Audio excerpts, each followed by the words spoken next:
Rang Undang-Undang Kerajaan. Bacaan kali yang kedua. Sarawak Craft Council Bill 2023. Ministry for Tourism, Creative Industry and Performing Arts. Terima kasih. Assalamualaikum warahmatullahi wabarakatuh. Very good afternoon. Very good morning. I beg to move that the Sarawak Craft Council Bill 2023 be read the second time.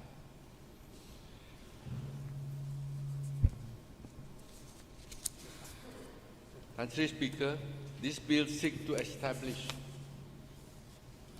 the Sarawak Craft Council as a legal entity to be the authority in the state for the regulation and development of craft and for matters connected therewith. Background of Sarawak Craft Council. Country Speaker, the formation of the Sarawak Craft Council was first mooted on the 14th of December 1995. As during that time, the handicraft industry in Sarawak was uncoordinated and unplanned. There was no dedicated agency to look into the handicraft industry. The activities were organized by various agencies which were ad hoc in nature, thus resulting in the various agencies engaged in duplicating roles with no clear direction. In view of that, the formation of Sarawak Craft Council was approved by Mesyuarat Kerajaan Negeri, or the State Cabinet, on the 25th of April 1996, with the objective to chart out the development of the handicraft industry to make it more coordinated and progressive, so it can have the capacity to spearhead the development of the industry and to meet the needs of the tourism industry in Sarawak. Hence, Sarawak Craft Council started its operation on the 2nd of January 1997. Sarawak Craft Council initial planning, programs and activities were mainly based on the direction and guidelines set by the MMKN paper, or the cabinet paper, inputs from the industry and council members. The second Sarawak Tourism Master Plan and related available documents, studies and research. So you can see there is no proper direction, there is no proper legal framework to look after Sarawak craft. That's why I'm very happy to see that this bill finally has seen the light of day today. In 2004, the Sarawak government initiated a study entitled Sarawak Handicraft Industry Development Study. One of the critical recommendations of that study was to establish the policy and institutional framework necessary to facilitate the development of the Sarawak handicraft industry. One of the key strategies was to achieve such recommendation was to restructure and empower Sarawak Craft Council as the implementing agency and to formalize its establishment. Well, as for funding, Sarawak Craft Council all this while had to go through my ministry and submit all the reports to my ministry after endorsement by the council members. So it is still, even though it has been there for many years, it is still considered to be a baby. It is not operating on its own. Growth and achievement of the handicraft industry. Country Speaker, in 1997, Sarawak Craft Council recorded less than 300 registered producers statewide, with a small range of product, but with poor quality.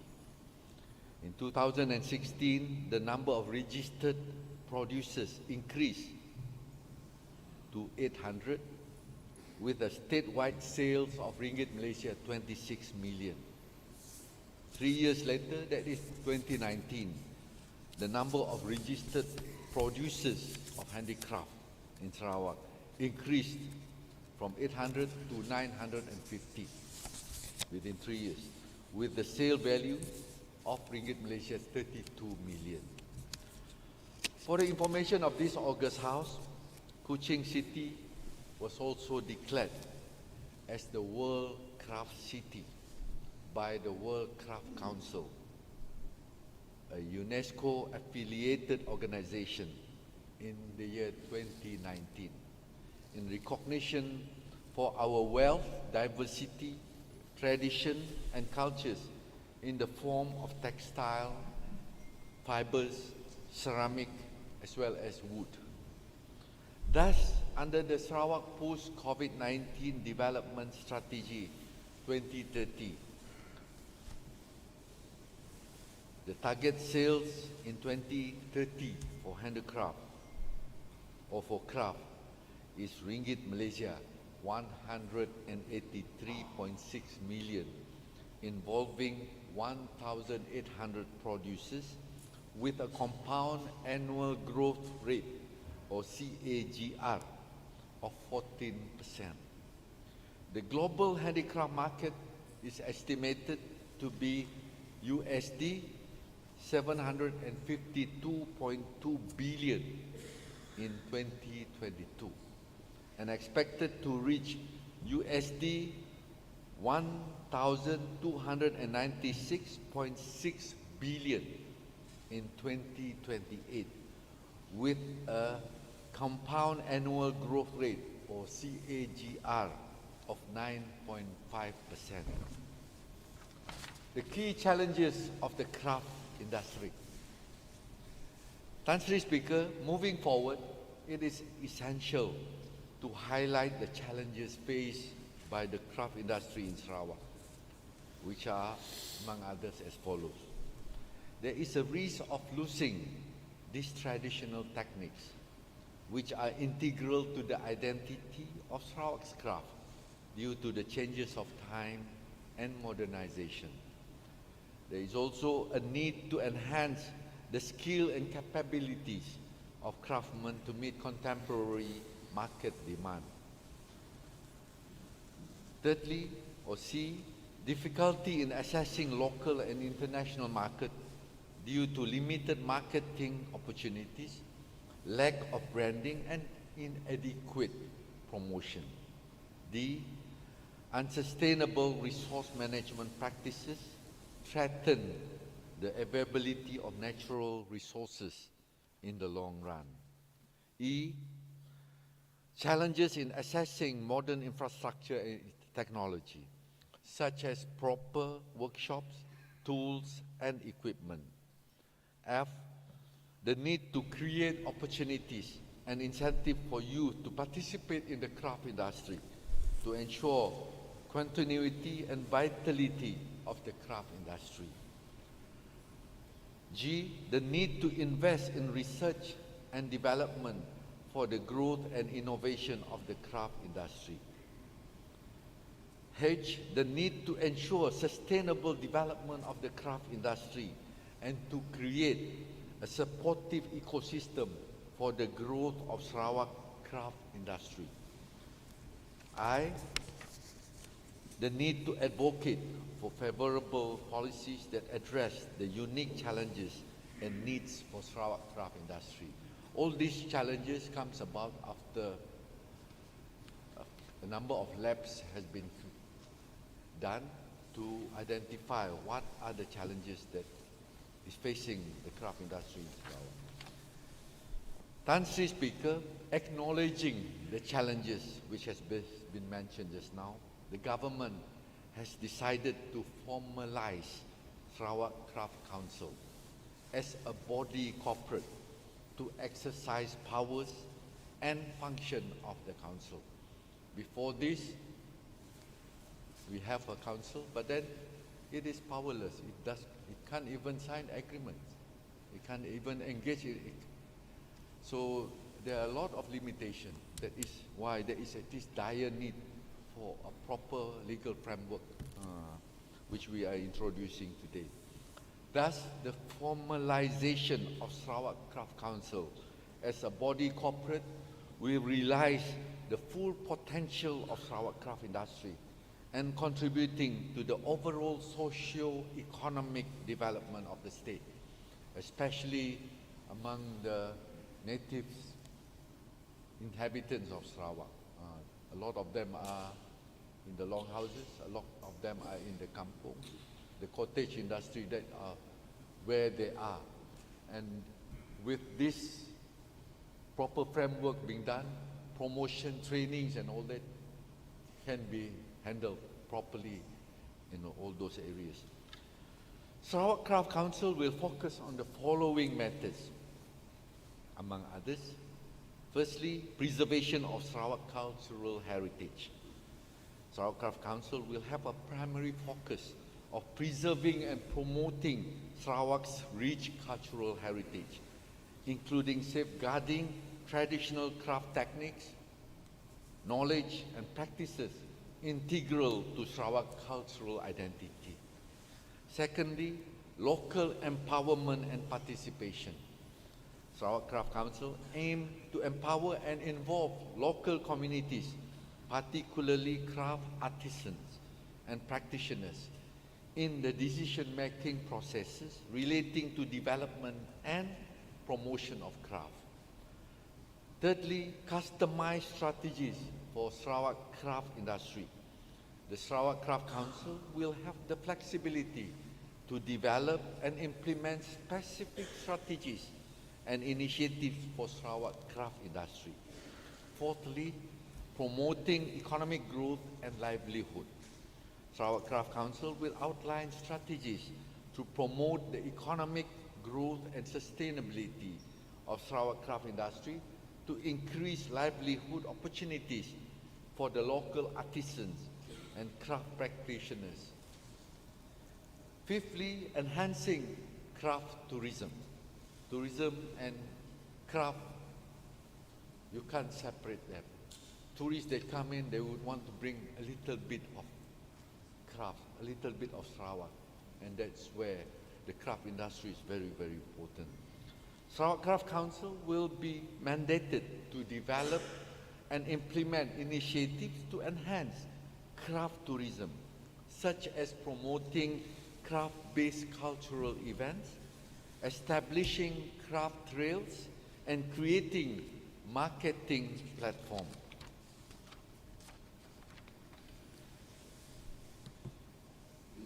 Actually, I just got back from the London Craft Week, where Sarawak participated in that craft week from the 4th until the 14th of May. It was very well attended by many distinguished VVIPs in the world, and headed by the young Tuan Permaisuri Agong, and Sarawak played prominently in that craft week. It was very well participated, and there was a lot of praise towards what we have offered and showcased down in London. Actually. Sixthly, research, innovation and product development. Sarawak Craft Council will prioritize research, innovation and product development to elevate the quality, the design and competitiveness of Sarawak craft products in local as well as in international market. 7, capacity building and skill development. Sarawak Craft Council will implement comprehensive capacity building programs and skill development initiatives for local artisans and practitioners to enhance their craft skills, business acumen, and overall competitiveness in order to meet the market changing demand and improve their income generating potential. 8, conservation and sustainable practices.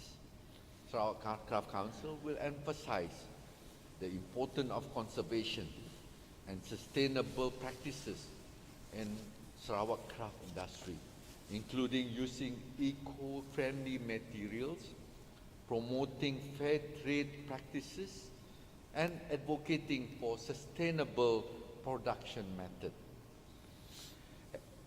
9. Advocacy and policy development. Sarawak Craft Council will play a crucial role in advocating for the interests of Sarawak's craft industry at various policy forums and engaging in policy development initiatives to ensure that the craft industry's voice is heard and considered in policy decision. 10. Coordination and collaboration. Sarawak Craft Council will act as a focal point for coordination and collaboration among various stakeholders in the craft ecosystem, including artisans, craft entrepreneurs, government agencies, industry, association, academia, and civil society organizations. Going to the bill now, Sarawak Craft Council Bill 2023. In 2018, Sarawak Craft Council, facing the demand, the needs and expectation from the industry, started to initiate the process of creating a legal framework for the industry. However, due to the COVID-19 pandemic, the process to finalize the bill was deferred until the year 2021. Several engagement and labs have been held with the relevant industry stakeholders, government agencies, and non-governmental associations or NGOs to discuss and finalize the bill in order to ensure the bill meets the current and future needs as well as the aspiration of the Council and the government. The salient features of this bill. Tan Sri Speaker, this bill, as stated in Clause 2, will define the term craft to include products with aesthetic, artistic, creative, culturally attached, decorative, functional, religiously and socially symbolic that are either handmade or completed with the help of hand tools or machines, as long as the direct manual contribution of the craftsman remain the most substantial component of the finished product. The other salient features of the proposed Sarawak Craft Council Bill 2023 are as follows. Firstly, the establishment of a council. Clause 3 of the bill establishes the Sarawak Craft Council as a body corporate with perpetual succession. Secondly, composition of the Sarawak Craft Council. Clause 4 of the bill gives power to the Cabinet or MMKN to appoint the members of the Council, which shall hold office for a term not exceeding 3 years but are eligible for reappointment. Function of the Council. Thirdly, the function of the Council are specified in Clause 8 of the bill, which include inter alia, A, to promote traditional cultural expression and traditional knowledge. B, to guide and assist craftsmen toward the use of modern methods of production, management, marketing, and digital technology. C, to monitor, develop, and improve the quality and production of craft and maintain the standard thereof for local and foreign market. D, to propose strategies and policies on the development of the craft industry. Tan Sri Speaker, the power of the Council. The powers of the Council are specified in Clause 9 of the bill, which include inter alia. A, providing training facilities and supervise the implementation of training projects. B, to assist to provide plants or equipment required by the craft industry. C, to conduct research towards raising the standard of craft industry. D.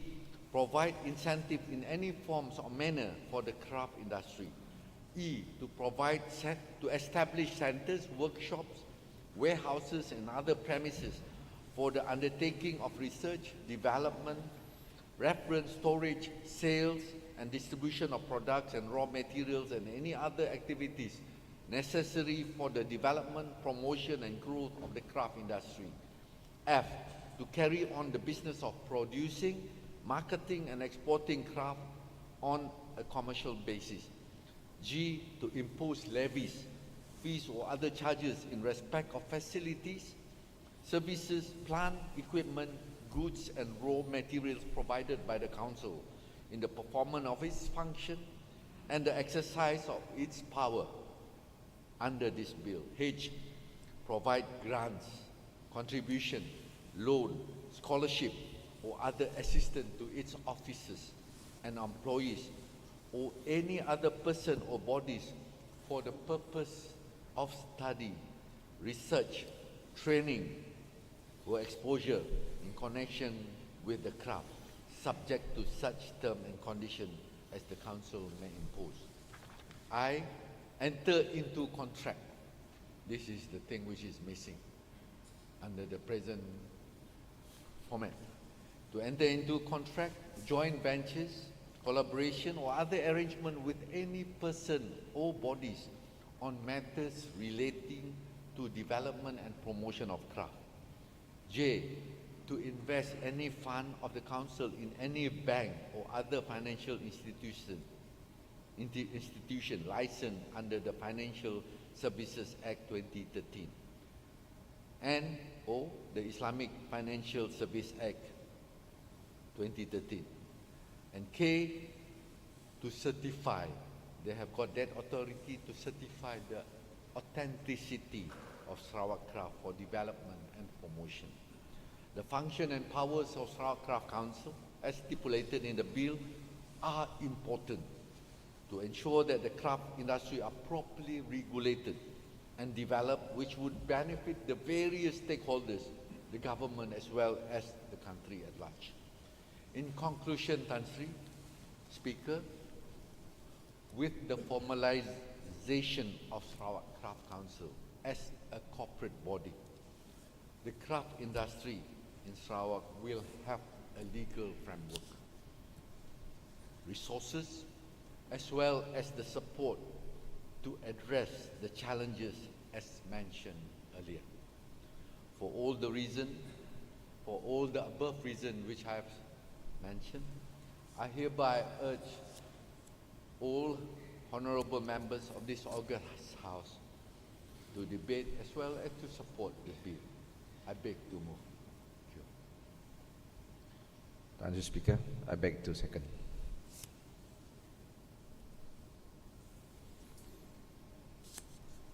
I now call upon the honourable members to debate on the Craft Council Bill 2023. Any members wish to speak?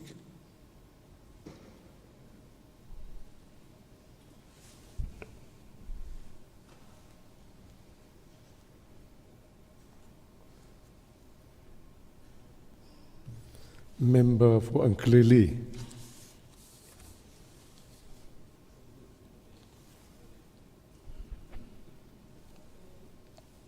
Terima kasih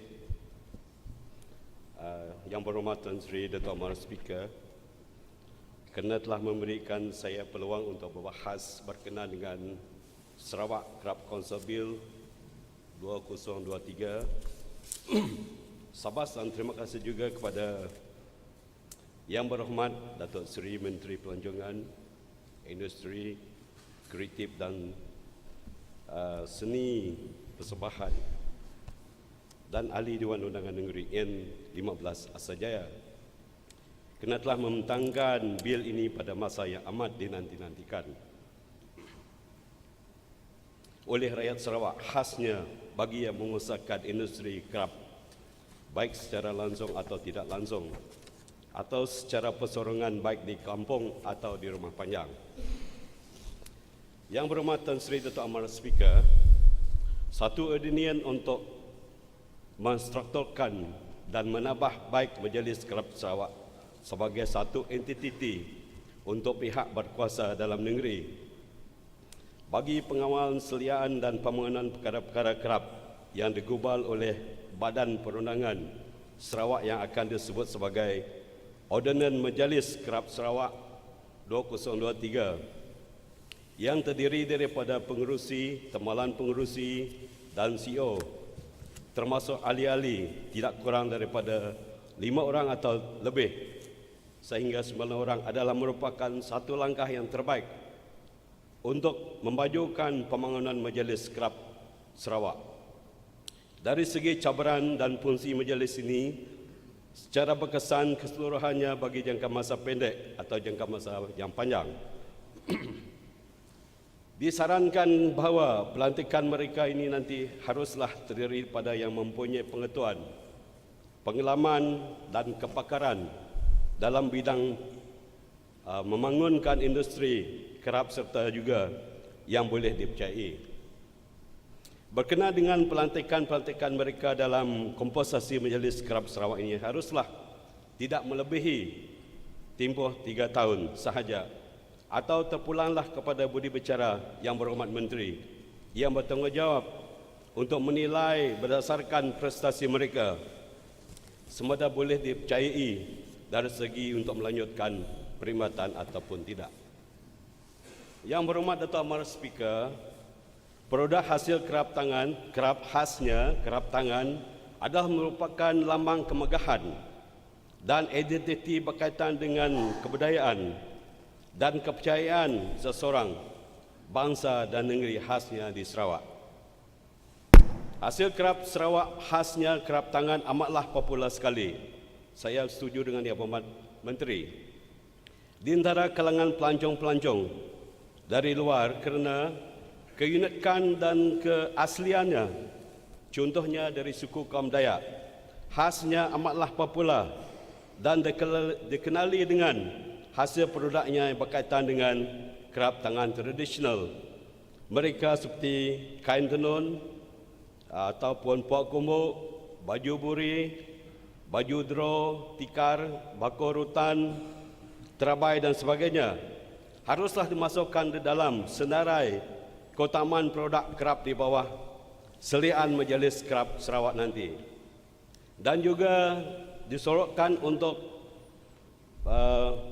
menyeragamkan harga produk-produk yang tersebut kerana takut dieksploitasikan oleh orang tengah yang mengawal harga dan mengambil kesempatan terhadap para pengeluar-pengeluar produk kerap itu. Yang berhormat Tan Sri Datuk Amar Speaker, saya juga mencadangkan agar industri kerap di Sarawak didirikan di setiap bahagian atau di setiap daerah di Sarawak dan meliputi pelosok kampung atau rumah panjang bagi tujuan ordinan ini nanti. Saya juga cadangkan agar pembelajaran produk kerap juga boleh dimasukkan ke dalam silabus teknikal di peringkat sijil di Sarawak untuk menarik khasnya kaum belia agar menjinakkan minat mereka bagi jangka masa panjang bagi menjayakan kemajuan Majlis Kerap Sarawak di bawah ordinan ini nanti. Begitu juga peranan skop Majlis Kerap Sarawak ini nanti haruslah diperluaskan untuk mempromosikan hasil kerap dari segi memberi latihan kepada orang persorangan atau yang sekarang sedang melibatkan diri secara besar-besaran atau secara persendirian kotas industri kerap di samping memberi bantuan juga sumber subsidi kewangan kepada mereka yang terlibat. Dengan demikian, dengan perbincangan Sarawak Kerap Council Bill 2023 ini nanti sudah pasti akan dapat menjayakan pembangunan industri di Sarawak dan juga yang lebih maju khasnya bagi meningkatkan pendapatan dan ekonomi semua pihak khasnya yang terlibat di dalam industri nanti. Sekali lagi Yang Berhormat Menteri, syabas dan tahniah di atas bil tersebut. Yang Berhormat Datuk Amar Speaker, dengan ini saya menyokong Sarawak Craft Council Bill 2023 dengan sepenuhnya. Sebelum saya duduk juga Tuan Mahal Speaker, Tan Sri Tuan Mahal Speaker, saya ingin mengucapkan selamat Hari Guru. Terima kasih Cikgu yang sudah pinjam. Sekian, terima kasih. Member for Telian.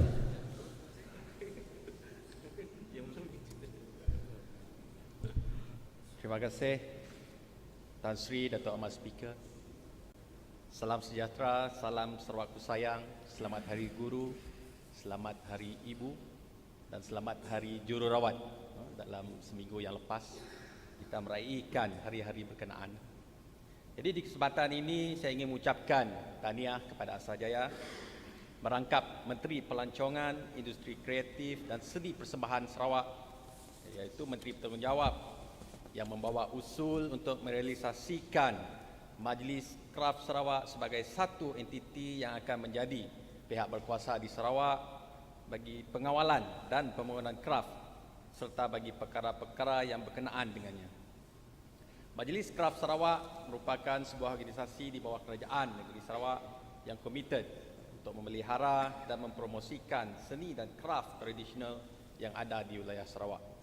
Negeri Sarawak yang terletak di Kepulauan Borneo amat terkenal dengan sejarah budaya yang luas serta kepelbagaian kumpulan etniknya yang berbeza, dan sudah pasti masing-masingnya mempunyai tradisi kraf tersendiri. Adalah menjadi satu kerugian besar kepada kita jika kebudayaan kepelbagaian bangsa yang unik dalam konteks kraf ini pupus oleh peredaran zaman dan tenggelam dalam kecanggihan teknologi. Tan Sri Dato' Ahmad Speaker, pada tahun 2004, kajian penggunaan industri kraf tangan Sarawak telah dijalankan, dan salah satu cadangan kritikal kajian ini adalah untuk mewujudkan rangka kerja dasar dan institusi yang diperlukan untuk melancarkan pembangunan industri kraf Sarawak. Salah satu strategi utama untuk mencapainya ialah menyusun semula dan memperkasakan Majlis Kraf Sarawak sebagai agensi pelaksana. Sarawak mempunyai banyak kumpulan sub-etnik. Ini menjadikan Sarawak tempat yang menarik untuk pelancongan.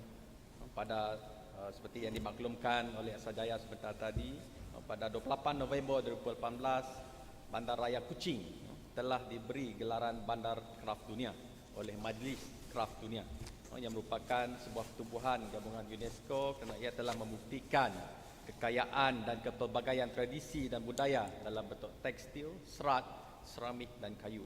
Iktirafan ini sekaligus meletakkan Sarawak menyertai barisan bandar-bandar kraf lain seperti India, Indonesia, China, Thailand, Iran dan puluhan bandar lain di seluruh dunia.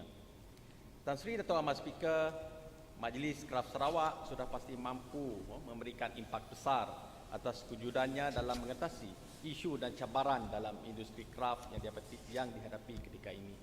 Yang pertama, bagi melihara teknik kraf tradisional, Sarawak terkenal dengan warisan budaya yang kaya dengan pelbagai teknik kraf tradisional yang diturunkan sejak turun-temurun.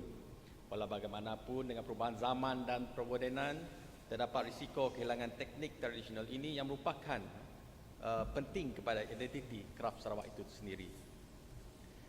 Akses dan promosi pasaran, industri kraf Sarawak menghadapi cabaran dalam mengakses pasaran tempatan dan antarabangsa kerana peluang pemasaran yang terhad, kekurangan penjenamaan dan promosi yang tidak mencukupi.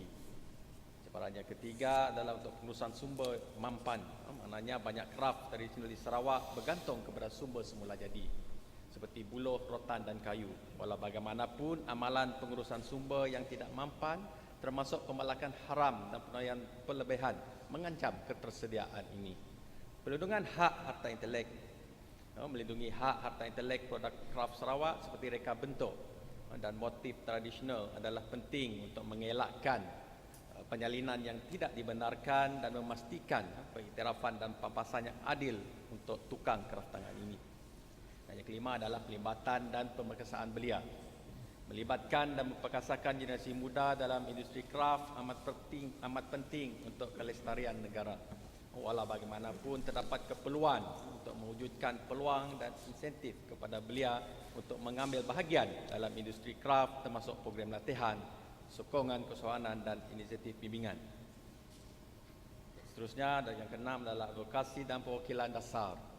SCC ataupun Sarawak Craft Council bertujuan untuk menyokong dasar dan peraturan yang menyokong pertumbuhan dan kemampanan industri kraft Sarawak. Ini termasuk mewakili kepentingan industri kraft dalam perbincangan dasar, melibatkan diri dengan agensi kerajaan dan pengglobal dasar yang berkaitan, dan menyokong dasar yang menggalakkan untuk menangani cabaran dan keperluan unik industri kraft Sarawak ini. Tan Sri Dato' Ahmad Speaker, untuk rekod program Best of Sarawak Craft bertemakan Proudly Sarawak dan Festival Craft Tekstil Borneo yang diadakan di Miri dan Kuching pada awal Disember 2022 merupakan pembangkit besar kepada betapa pentingnya peranan Majlis Kraft Sarawak di dalam mengendalikan segala urusan berkaitan dengan kraft di wilayah ini secara mutlak.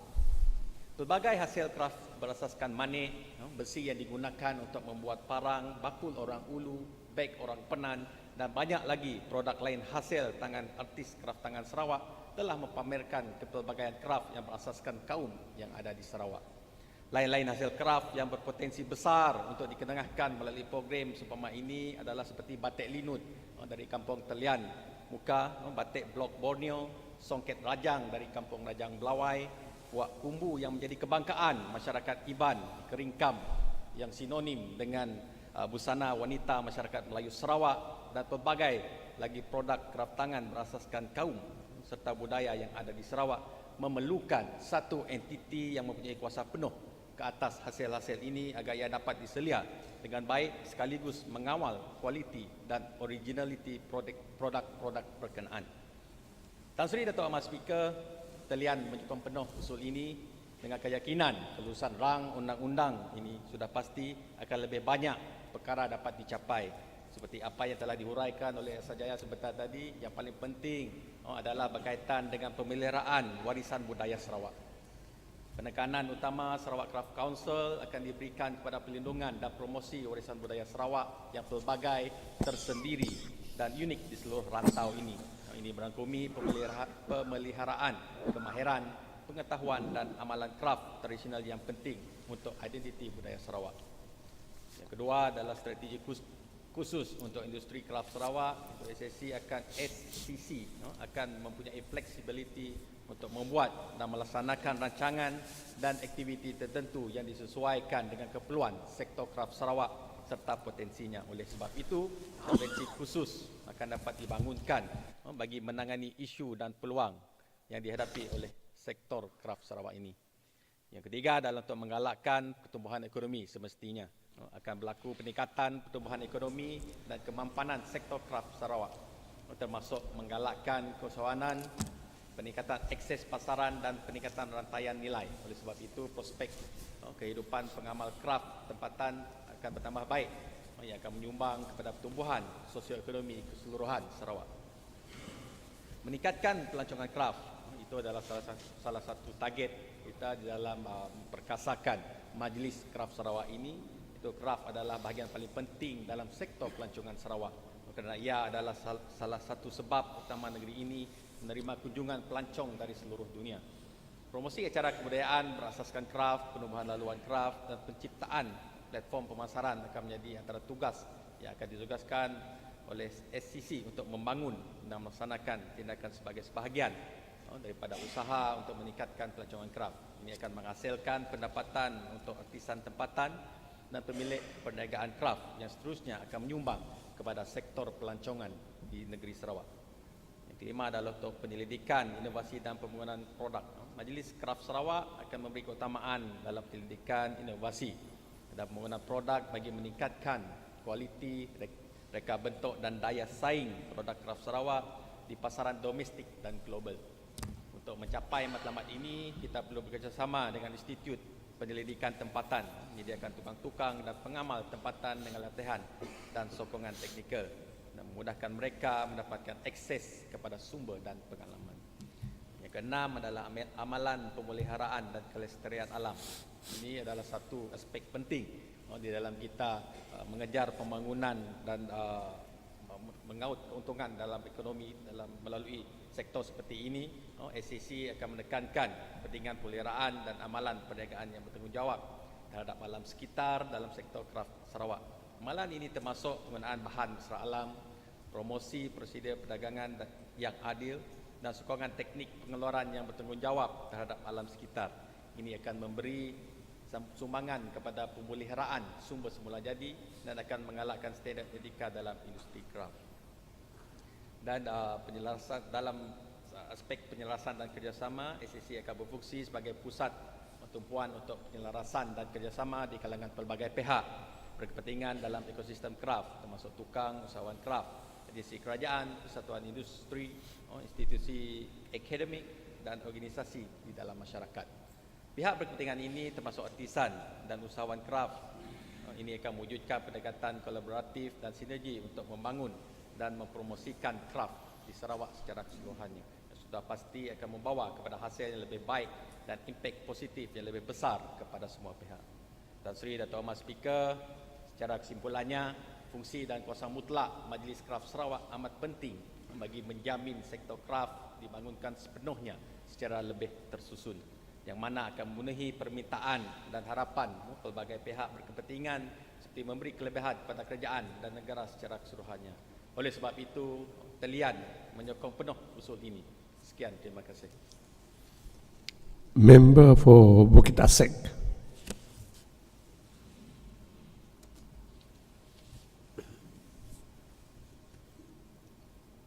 Thank you, Tan Sri Dato' Ahmad Speaker, for giving me the opportunity in participating in the debate on the Sarawak Craft Council Bill 2023.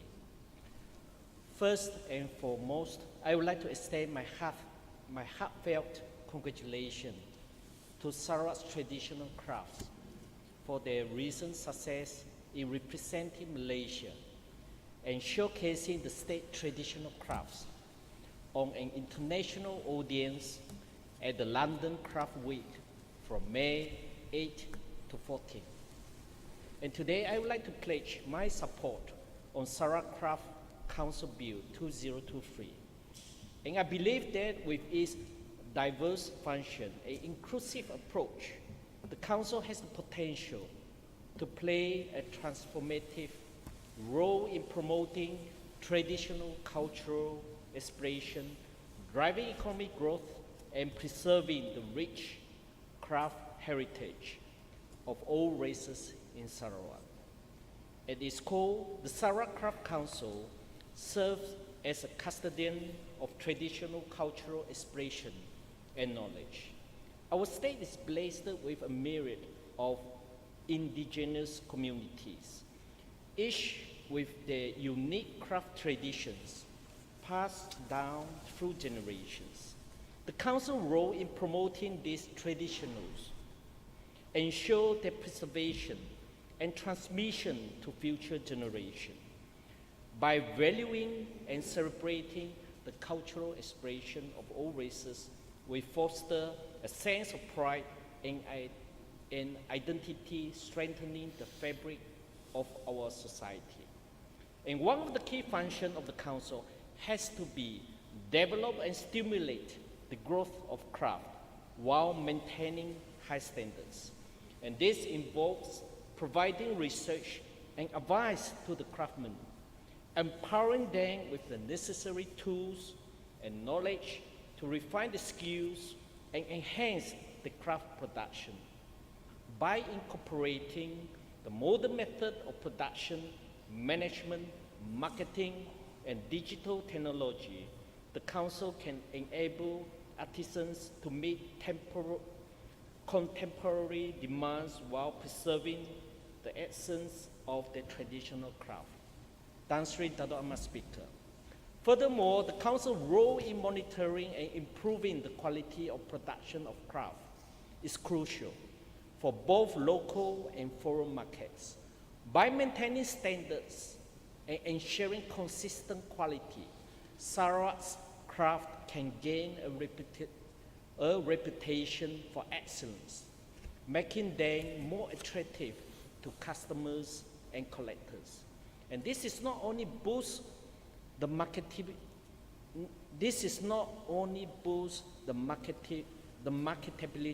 of the craft, but also contributes to the overall economic growth of Sarawak. The Council can serve as a hub for quality control, facilitating training programs and workshops to enhance the craftsmanship skills of artisans from all races. And in line with this, with its inclusive approach, the Sarawak Craft Council should actively promote the marketing and export the craft from all communities. And by fostering collaboration and creating opportunity for artisans from different races, the Council can amplify their visibility and expand their market reach. And through trade fairs, exhibitions, and online platforms, the Council can showcase the diverse craft of Sarawak to both local and international audiences. And this not only increase the economic opportunity for the artisans, but also promote the cultural exchange and appreciation. And additionally, the Council can serve as a catalyst for the innovation and adaptation. By encouraging the use of the modern method and digital technology, artisans can explore new possibilities, infuse contemporary elements into the traditional craft, and appeal to a wider range of the customers. And this dynamic approach ensures the sustainability and relevance of Sarawak's craft in a rapidly changing world. Sarawak Craft Council was formed in year 1996, which is the time for us that we need to pass the bill now to regulate and supervise the development of craft industry in Sarawak. Let us rally together, embrace the inclusivity, and support the Sarawak Craft Council mission to preserve, to promote, and outlive the rich craft heritage of all races in our beloved state. And with this, I fully support Sarawak Craft Council Bill 2023. Thank you. Member for Kota Sentosa.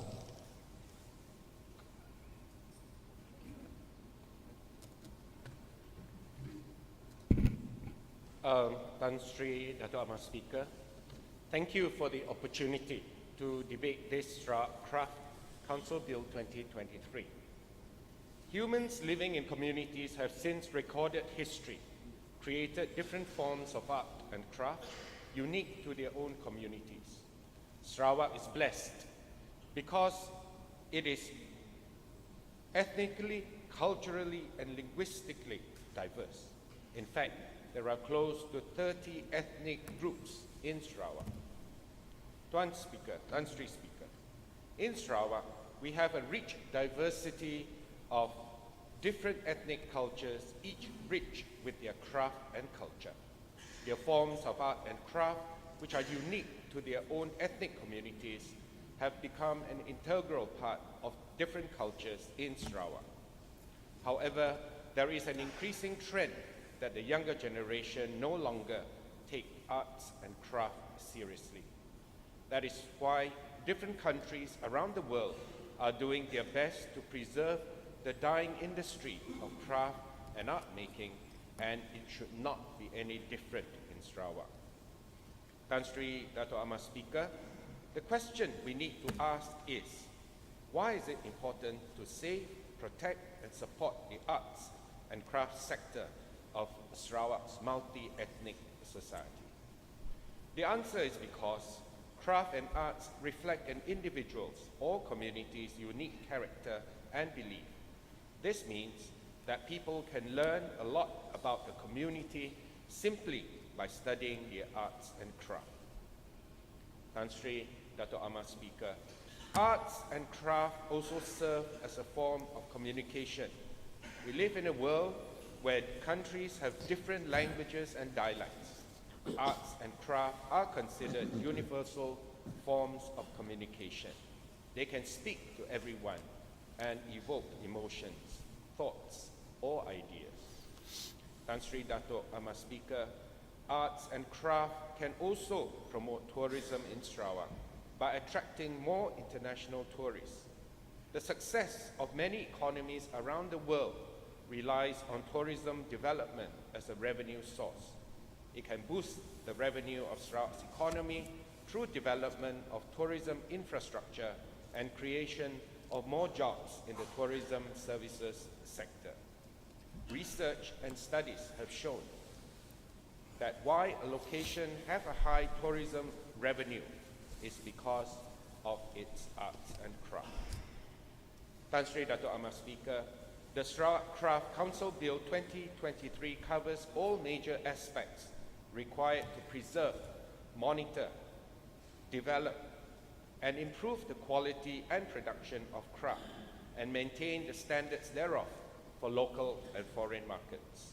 It also includes sustainable development goals with provisions to guide and assist craftsmen towards the use of modern methods of production, management, and marketing using digital technology, which is indeed far-sighted. The bill also provides for the Council to propose strategies and policies on matters connected with the development of the craft industry.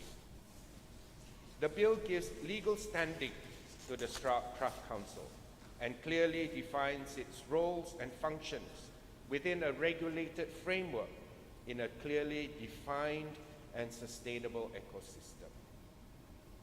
Tan Sri Dato' Amar Speaker, Sarawak is rightly the most diverse and colorful conglomeration of the ethnic mix that makes us so unique.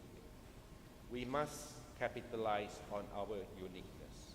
In short, the Sarawak Council Bill 2023 is indeed timely and comprehensive, and I fully support this bill. Thank you. Member for Batu Ketang.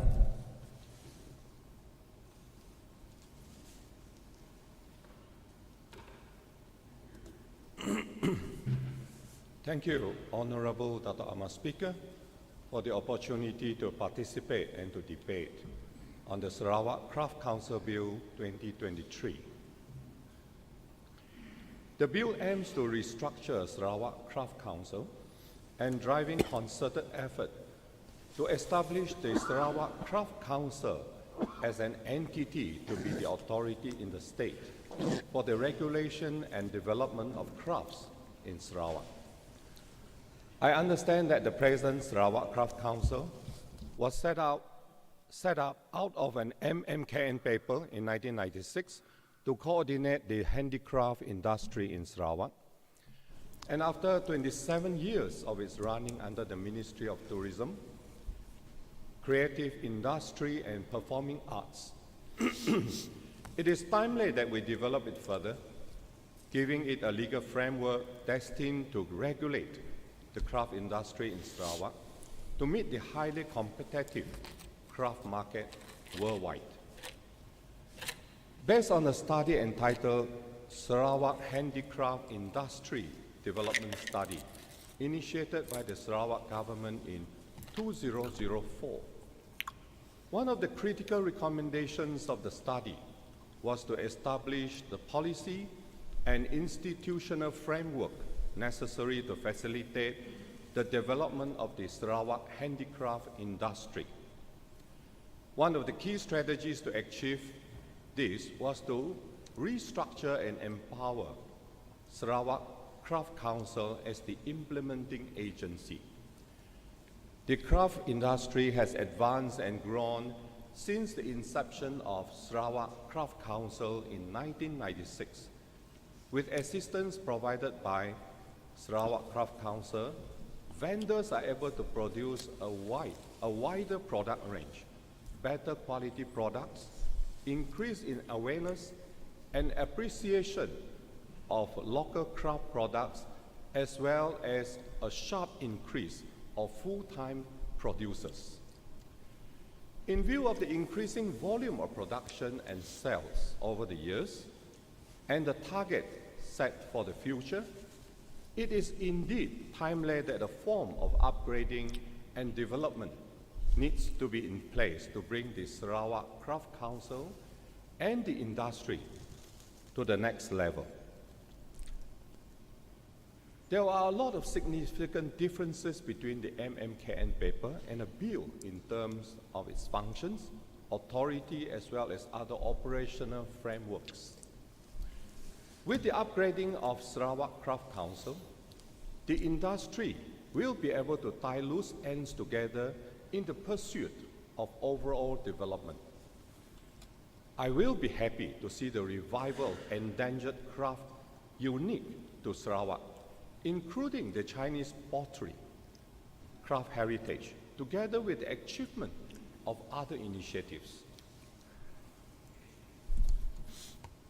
Dr. Ahmad Speaker, the projected growth of the industry in tandem with the expectation of the industry stakeholders render the need for a review of the MMKN decision and initiated a legal framework for the industry. This bill will allow Sarawak Craft Council to focus and aims to assist craft vendors in developing and promoting the craft industry in Sarawak. This will ensure that the interests of all local stakeholders are effectively represented, especially those endangered craft heritage, including the pottery making heritage. Sarawak Craft Council will be able to develop and implement strategies and initiatives working hand in hand with the stakeholders of the Sarawak's craft industry. This will enable a direct approach to look into challenges and opportunities which are unique to each and every community. The new structure will present a much organized and focused coordination and collaboration among various stakeholders in the craft ecosystem. This will enhance understanding in the various problems faced by the craft vendors, especially those involving the craft industry's concerns, issues and problems faced by relevant stakeholders, advocating for favorable policies and regulations, and providing inputs on craft-related issues to our government. The survival of the craft vendorship depends phenomenally on the marketability of a product. The SCC's proposed ordinance will enable SCC to manage the ecosystem better and use that knowledge to boost economic growth and sustainability in fostering entrepreneurship, improving market access, and enhancing value chains. This will help to boost the continuity of those endangered craft heritage while increasing livelihood opportunities for local artisans and craft practitioners, contributing to the revival of their past gloria in craft making and overall socio-economic development. Dr. Ahmad Speaker, Kuching City has also been declared as a World Craft City by the World Craft Council, a UNESCO-affiliated organization way back in 2019. In recognition for its wealth, diversity, traditions, and cultures in the forms of textiles, fibers, ceramics, and wood. This proposed ordinance will put primary focus on preserving and promoting Sarawak's rich craft heritage, distinct and unique to the region. This includes preserving and revival of the Sarawak tradition, traditional craft techniques, knowledge and practices, including the diminishing Sarawak pottery. In Sarawak tourism, craft is an important component, attracting visitors from around the world. The proposed ordinance will enable Sarawak Craft Council to research into developing new tourism impacts for traditional crafts in the overall equation of craft tourism. This may come in the form of craft-based forums, craft-themed cultural events, and marketing platforms. Research and development is also important to the development of the Sarawak craft industry. The ordinance will be able to encourage and enhance efforts on research, design innovation, and spruce new development, product development to inject a stream of new impacts to counter the ever-increasing competitiveness of Sarawak's craft products in local and international markets. Honorable Dato' Ahmad Speaker, this proposed ordinance will be able to drive Sarawak Craft Council's unique and complementary role in developing, regulating while focusing specifically on the needs and aspirations of Sarawak's craft industry. The Sarawak Craft Council will be able to serve as a catalyst and a dedicated entity to bridge the vendors with the authority in the pursuit of Sarawak craft development, revive endangered Sarawak craft heritage, design and develop innovative crafts, preserve and promote Sarawak's craft heritage, collaborate with local communities, formulate unique strategies for Sarawak's craft industry, and to help lift the Sarawak craft industry to the next level. I strongly believe that the proposed ordinance will gear Sarawak Craft Council towards accomplishing as a key vehicle in realizing the full potential of Sarawak's craft industry and contributing to the overall socio-economic development of the state. I support the Sarawak Craft Council Bill 2023. Thank you, Honorable Dato' Ahmad Speaker. Member for Tamin.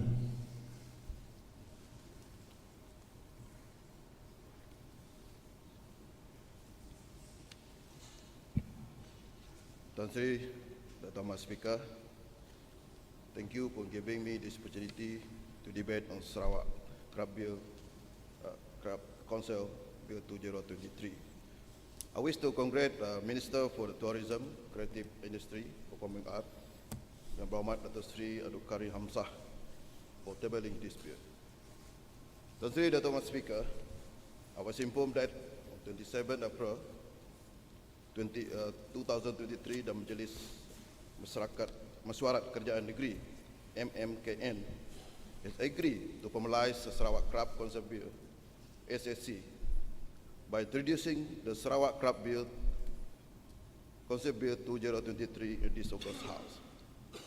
It is crucial that we address the need to formalize the ECC. ECC stand, the current status of the ECC has no legal framework which hinders its ability to effectively carry out essential functions such as entering into agreement, contract, collect revenues, and other tasks. At the same time, it hampers its ability to effectively represent the interests of stakeholders, meet the expectation of the craft industry. It cites economic opportunity that could be benefit the rakyat and Sarawak as whole. Moreover, by developing the craft industry to its fullest potential, we can expect the industry to generate employment opportunities, drive economic growth, preserve cultural heritage, and showcase our unique artistic work to the public. In our responsibility to ensure that the ECC is equipped to meet the expectation and the need to the industry. By formalizing the Council, we can establish a clear legal framework that will empower the ECC to act and effectively intermediary between the industry, stakeholder, and the government.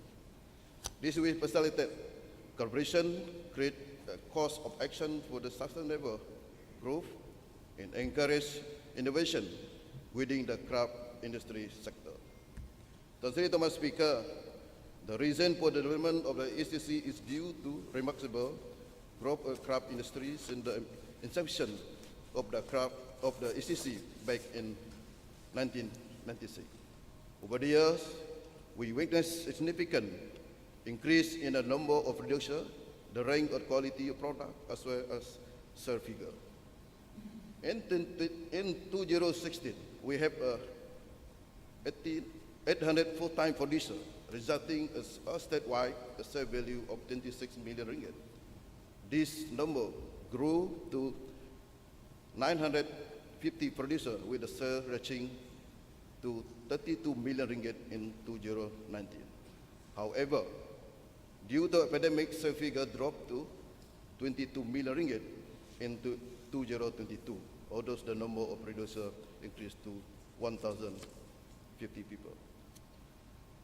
Mr. Speaker, in line with the State Post-COVID Development Strategy (PCDS), the government has set ambitious target for the craft industry. By 2030, the government aims to achieve sale of 183 million ringgit, involving 1,800 producers, with the compound annual growth rate of 14%. It is worth to noting that the global handicraft market is estimated to be $752 billion in 2022, and is projected to reach $1.3 trillion by 2028. Mr. Speaker, to capitalize on the growth potential, seize opportunity presented by the global market, the purpose of ECC bill will be provide necessary legal framework for the ECC to engage with the industry at the local, national, and global stages. With this legal framework in place, the SCC will be empowered to initiate and participate in the various programs, projects, and activities that are essential for the development and promotion of the craft industry. This is in turn will contribute to the growth of the industry and bring significant benefit to the producer. To formalize section of the ECC will be able to engage in establish agreement with the private sector, encouraging them to invest in the craft industry. This collaboration will in the private sector will not only stimulate a further expansion of the industry, but also bring additional resources, expertise, and innovation that can uplift the craft industry to the greater heights. Mr. Speaker, in 2004, the Sarawak Handicraft Industry Development Study was conducted. It presented a significant recommendation that has guided our effort ever since. The study emphasized that the need to establish a policy and institution frameworks that will serve as a catalyst for development of the Sarawak handicrafts industry. One of the key strategies to achieve this goal is to restructure and empower the ECC as an implementing agency which could provide necessary support, guidance, resources to foster the growth and the development of the craft industry in Sarawak. Due to the Sarawak rich cultural heritage and diverse sub-ethnic group, it offers us many artistic expression, traditional craftsmanship. Our unique blend of culture has captured the heart of tourists from around the globe, making Sarawak the top destination for those seeking to discover the beauty of our local craft. This has been recognized as Kuching City has been honored with the prestigious title World Craft Council City for Craft and World Craft City, among the others distinguished craft city across the world, including India, Thailand, Indonesia, China, Iran, and many others. Additionally, the Premier of Sarawak has announced plan for the development of the Sarawak Handicraft Center. This landmark initiative to be launched under RMK 12, amounting to 65 million ringgit is expected to kickstart in 2023. Mr. Speaker, in terms of social impact and potential, the craft industry holds the power to create positive social impact and economic opportunity to uplift the life of the B40 group.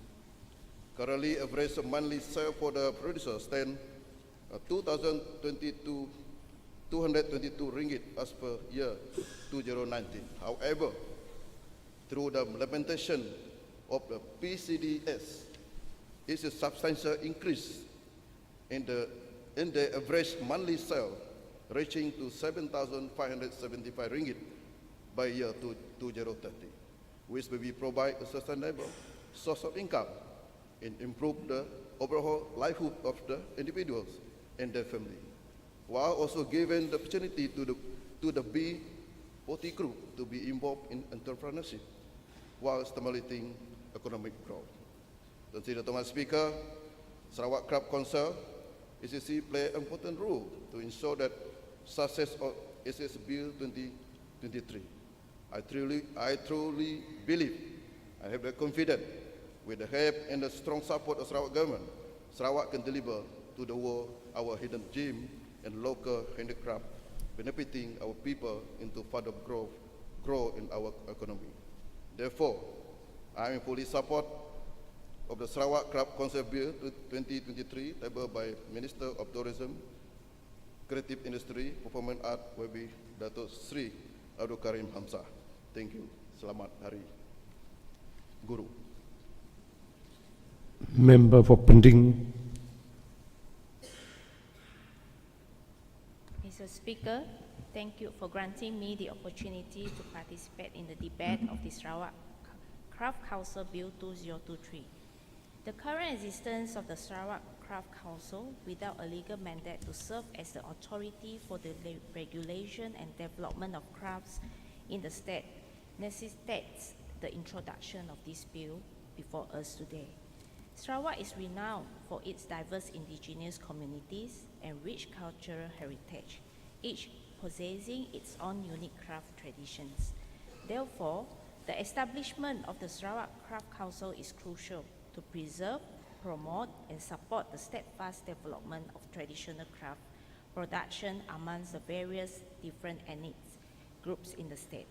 Examples of the exquisite traditional crafts found in Sarawak include pua kumbu, basketry, wood carving, beadwork, mud weaving, silver filigree, pottery, and many more. Undoubtedly, legalizing the Sarawak Craft Council as the authority for the regulations and development of craft matters in the state is the right step forward. However, it is equally important for the state government to ensure that the Sarawak Craft Council is not subject to abuse and ensure the institution truly benefits all craft communities by implementing appropriate governance, transparency, and accountability measures.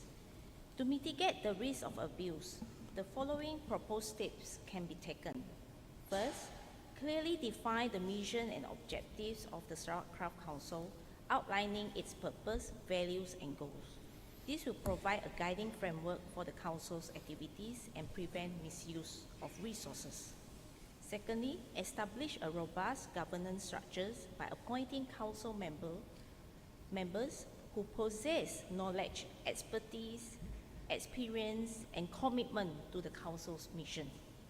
Thirdly, implement transparent financial management practices, including regular audits, financial reporting, and proper documentation of financial transactions. This ensures accountability and prevents the misuse of funds.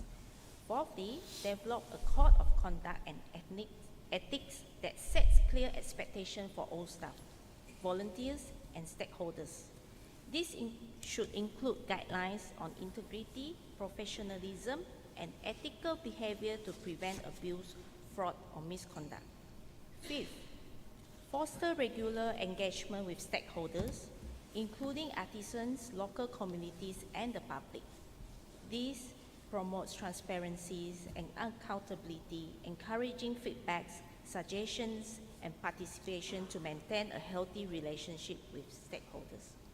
Furthermore, it is crucial for the Sarawak Craft Council to be culturally sensitive and adopt inclusive practices that promote the active participation of all craft communities in order to address the problems and challenges faced by them. To achieve this, the Council should provide capacity building programs and training opportunities to enhance the skills and knowledge of the artisans within these communities. This can include technical skill training, business development support, and assistance in accessing markets. Lastly, to ensure fair resource allocations and prevent favoritism or bias among craft communities, it is also essential for the Sarawak Craft Council to distribute resources such as funding, infrastructure, and marketing opportunities in a fair and equitable manner based on the needs and potential of each community. I earnestly hope that this proposed suggestion will be seriously considered and adopted by the Sarawak Craft Council for the benefit of all stakeholders involved. And with that, I fully support this bill. Thank you, Mr. Speaker. Member for Burlingame.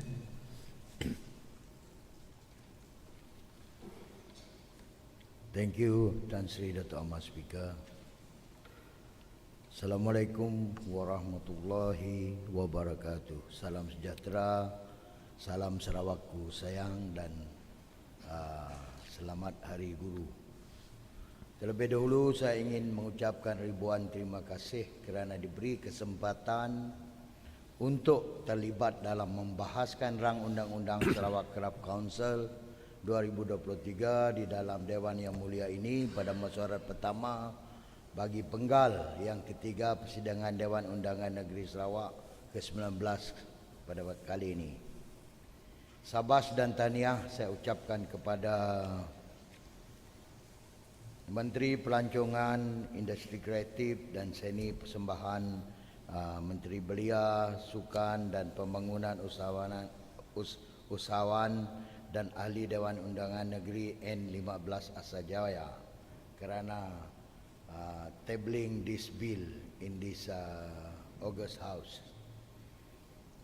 Sarawak Craft Council sejak diilhamkan pada 14 Disember 1995 dan beroperasi pada 2 hari bulan Januari 1997 merupakan sebuah institusi yang berperanan penting dalam memelihara pengeluaran hasil kraf tangan dari pelbagai etnik di seluruh Sarawak.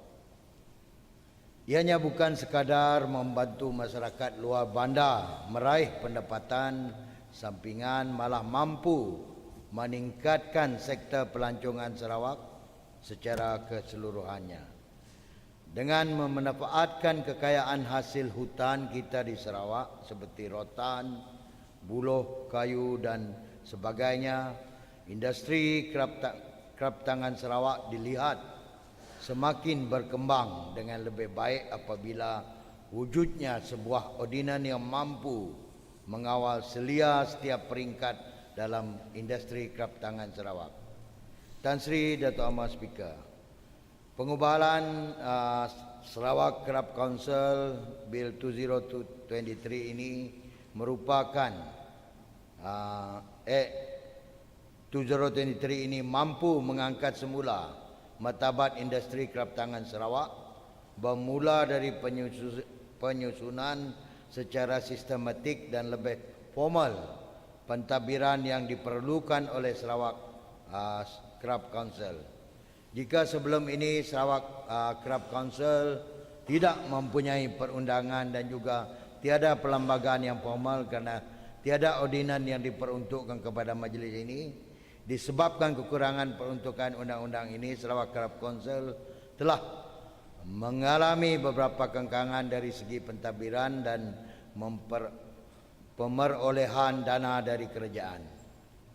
Setelah lulusnya rang undang-undang ini nanti, saya yakin permasalahan dari segi tadbir urus institusi ini dapat diatasi kerana pihak Sarawak Craft Council dapat melantik ketua pegawai eksekutif bagi mengetahui pentadbiran majlis ini supaya hala tuju perancangan misi dan visi Sarawak Craft Council dapat direalisasikan.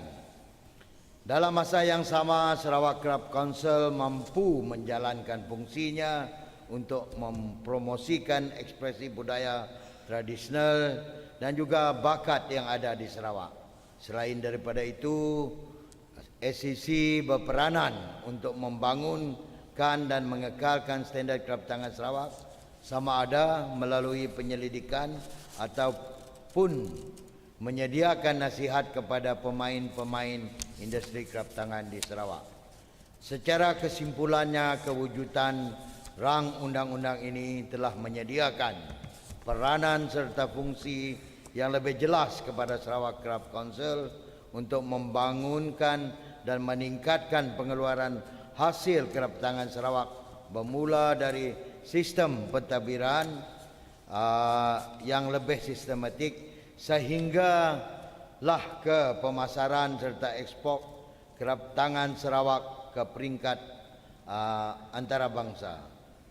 Tan Sri Dato' Ahmad Speaker, penubuhan rang undang-undang bagi Sarawak Craft Council 2023 telah membuktikan kita dalam GPS amat memahami serta menitik beratkan soal kebajikan dan pembangunan industri kraft tangan Sarawak yang kebanyakannya penglibatannya dari masyarakat luar bandar. Maka benar dan tepat sekali slogan Sarawak First yang menjadikan agenda utama kerajaan GPS dalam membangunkan Sarawak dari setiap sudut. Dengan ini saya mohon menyokong. Sekian, terima kasih. Member for Satok. Bismillahirrahmanirrahim. Assalamualaikum warahmatullahi wabarakatuh. Salam. Salam sejahtera. Salam Sarawakku sayang. Dan pada hari guru, pada hari ini, selamat hari guru pada guru-guru yang masih berkhidmat dan mereka yang telah bersara. Jasamu tetap dikenang. Tan Sri Dato' Ahmad Speaker, terima kasih di atas kesempatan untuk saya terlibat sama dalam sesi perbahasan rang undang-undang Majlis Kraft Sarawak 2023 di Dewan yang mulia ini. Pertama kali saya ingin memanjatkan setinggi kesyukuran kepada Allah Ilahi atas limpah kurnianya dapat kita berkumpul dan bersidang di Dewan yang mulia ini. Saya menyambut baik penubuhan Majlis Kraft Tangan yang bertujuan untuk mertabatkan lagi industri kraft di tanah air Sarawak melalui rang undang-undang Majlis Kraft Sarawak 2023. Ini langkah yang bertepatan untuk memberi suntikan kepada industri yang sudah lama bertapak di Sarawak tetapi dilihat sekadar melukut di tepi gantang. Semestinya industri kraft adalah industri utama dan sumber ekonomi serta pendapatan bagi masyarakat luar bandar selain daripada pertanian dan perikanan. Sudah tiba masa untuk kerajaan melalui penubuhan majlis ini untuk memberi nilai tambah added value kepada produk yang dihasilkan oleh pengamal seni dan tradisi yang bertapak di seluruh pelosok negeri terutama di kawasan luar bandar. Ini bukan sahaja akan menyumbang kepada ekonomi setempat, malah mampu mengangkat seni, budaya serta sejarah tertentu yang boleh dipamerkan dan dikongsi kepada masyarakat di dalam dan di luar negara. The Minister of Tourism, Creative Industry and Performing Arts Sarawak, the Honourable Member for Sajaya, saw the vast potential of the craft industry not only as an income generating product or item for makers and players, but also as a great tourism product. And with this new trajectory of approaching, pursuing and managing the industry, there is a need to recalibrate the same in an orderly and regulated way. I wish to thank and congratulate the Minister, the Honourable Member for Sajaya, for his foresightedness and political will, with the guidance of the Right Honourable Premier, the Member for Kedua, for putting forward and tabling this Sarawak Craft Council Ordinance 2023. Thank you, Speaker. I'm made to understand that one of the functions of the Sarawak Craft Council is to guide and assist craftsmen in the adoption of modern methods of doing business. Sarawak has been a proponent of the digital economy, like digital technology, through the far-sightedness of vision of the Right Honourable Premier, who has launched the initiative in 2017. Since then, we have seen massive successes in this regard, particularly through the use of technology in processes by government agencies. Innovation has been the mantra in keeping with the rapid pace of development. We have seen the mighty powers of AI, artificial intelligence, Internet of Things, and big data, and how it runs the world at present. In the same vein, it is my ardent hope that the local craft industry can follow in the same footsteps to adopt technology, particularly in the sale and promotion of their products. E-commerce has been a key mover for consumerism. It has progressed greatly to the extent that most of the household items nowadays can be obtained through the internet with the click of a few buttons. An item can be ordered and delivered to our doorsteps. Craft products must be as accessible and obtainable in the same manner by selling it on established platforms to allow for bigger market reach. It is already happening now where one can place an order, for example, like baju kurung or sugu tinggi, and have it delivered to anywhere in the world. But this is just a small portion of the goldmine of craft products. There are many more that can be sold on this online platform, particularly more exclusive products and carry similar heritage and artistic values. I have no doubt that if we can somehow digitalize our craft processes, the return in terms of monetary, productivity, and product awareness will be a boon. Will be a boon for the craftsmen, which in turn would allow them to be more creative in the creating of their products. That being said, at the same time, marketing must be done in tandem with the push for these products on the online platform. The last thing we want to have is piles of craft products being unsold due to little demand. This demand must be created by concerted efforts and marketing for these products. On this note, I wish to thank and congratulate the Center of Technical Excellence, CENTEX, who have initiated an online platform named, I think, Saratech, short for Sarawak Heritage, which was launched recently this month of May during the London Craft Week. Even though new, it has received a positive response. We must think of a way that not only allow better market reach, but also a marketing strategy to keep the industry going. Having said that, there might be some intricacies in terms of the production of craft to preserve the authenticity of its process. We have to accommodate for this while we look to commercialize our craft products. After all, prevention of heritage is the key objective, and we have to keep this in mind. On the topic of preservation of heritage, we must ensure that the art of making craft products is not lost on the younger generation.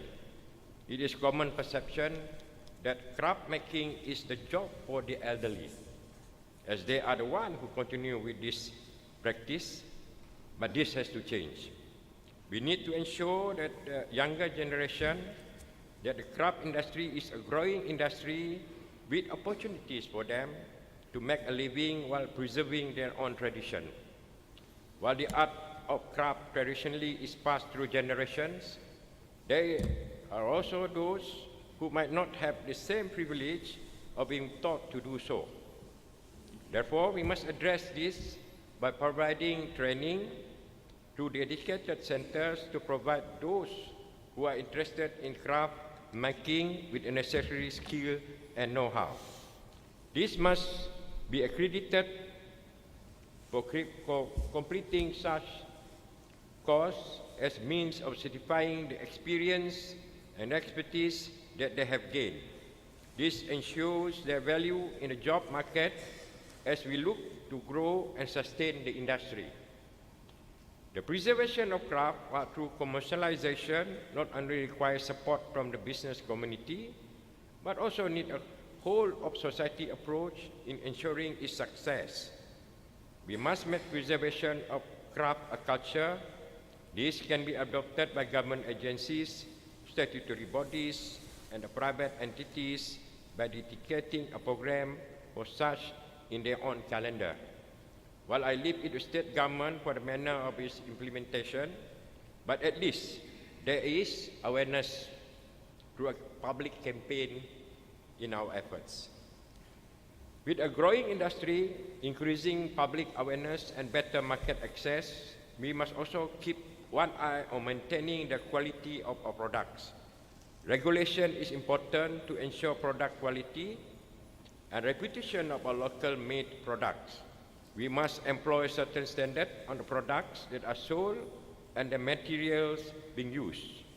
While in commercialization and in business, corners are cut in the interest of ensuring certain profit margins to keep the business running. However, we must not allow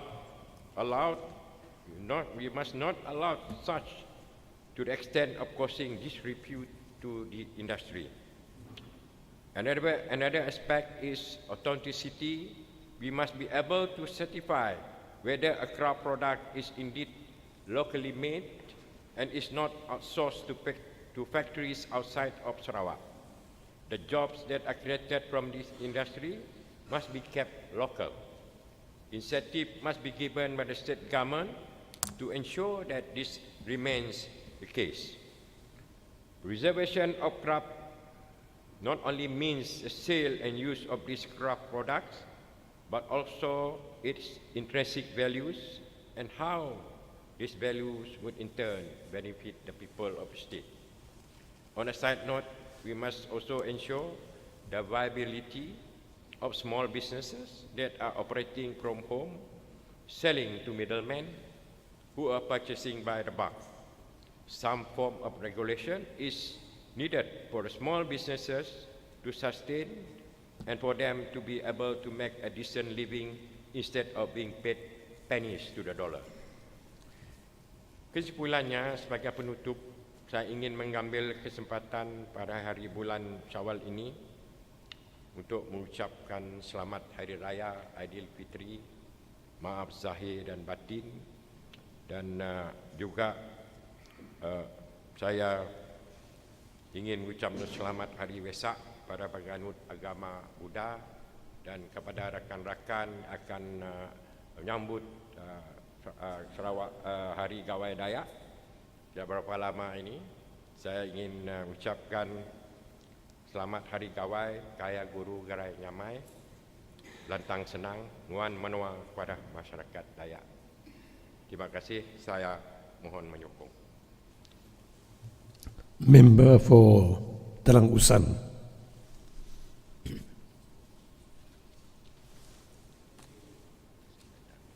Terima kasih pada Tan Sri the Pertama Speaker for giving me the opportunity to partake in the debate on the Sarawak Craft Council Bill. The proposal to formulate Sarawak Craft Council through the proposed Sarawak Craft Council Bill 2023 is very timely. Therefore, I would like to congratulate the Minister of Tourism, Creative Art and Creative Industry and Performing Arts Sarawak, Yang Berhormat Datuk Seri Abdul Karim Rahman Hamzah, who is also member for Asajaya N15, for introducing the bill. Yang Berhormat Minister have outlined the craft industry overview pre-1997 formation of Sarawak Craft Council, the six main roles of SCC as outlined in the MKN paper, research and study done before the bill was introduced, how SCC operates, issue and challenges as highlighted by Minister, the need to formalize Sarawak Craft Council, justification for the bill, for ordinance to be introduced, objective of the bills, main features of the bill, and the conclusion. To me, it is very timely, again, Tan Sri Dato' Mas Speaker, for this bill to be introduced. With the environment they are in today, SCC, as I see it, is introduced. One, due to the ever-increasing income through craft activities, the state target through PCDS 2030, target of having income from craft of 183.6 billion. Opportunity worldwide, we have heard about the huge market, and of course, like tourism industry, craft is one industry that provides opportunity for almost everybody in the country, in the state, from young to old, educated and non-educated, craftsmen and not even non-craftsmen. They could gain from the craft industry. Therefore, we need to upgrade the Sarawak Craft Council and give it more administration power so that it remains competitive and relevant not only in Malaysia but on the global stage. At this juncture also, I would like to thank the Sarawak Craft Council for what they have done since the inception of this council, despite the huge limitation. Tak cukup duit, tak cukup manpower, but actually they have done tremendously in the world of craft. So we must congratulate them. Tan Sri Dato' Mas Speaker, Sarawak is renowned for the rich diversity of traditional handicraft products. These are works of fine arts and craft by the multi-racial community of Sarawak. The beadswork by the Orang Ulu ladies are beautiful and fine craft. The Iban community are well known for their skill in puak kumbu. The Bidayuh with traditional kesah mat. The Malay Malanau with the beautiful kain songket. The Chinese with artistry, pottery, and the list goes on. In short, the community of Sarawak, through craft, gain good economic attainment. Under the Sarawak Tourism Board slogan, CANFF, which is Culture, Adventure, Nature, Food and Festival, we do emphasize on the C part of it. That is culture. Culture involves craft of the people of Sarawak. We put more effort whereby we promote this C in particular whenever we do our marketing. Tan Sri Dato' Mas Speaker, as of June 2021, but yet to be updated, there are about 1,150 craft entrepreneurs registered under the Malaysian Handicraft Development Corporation through Sarawak.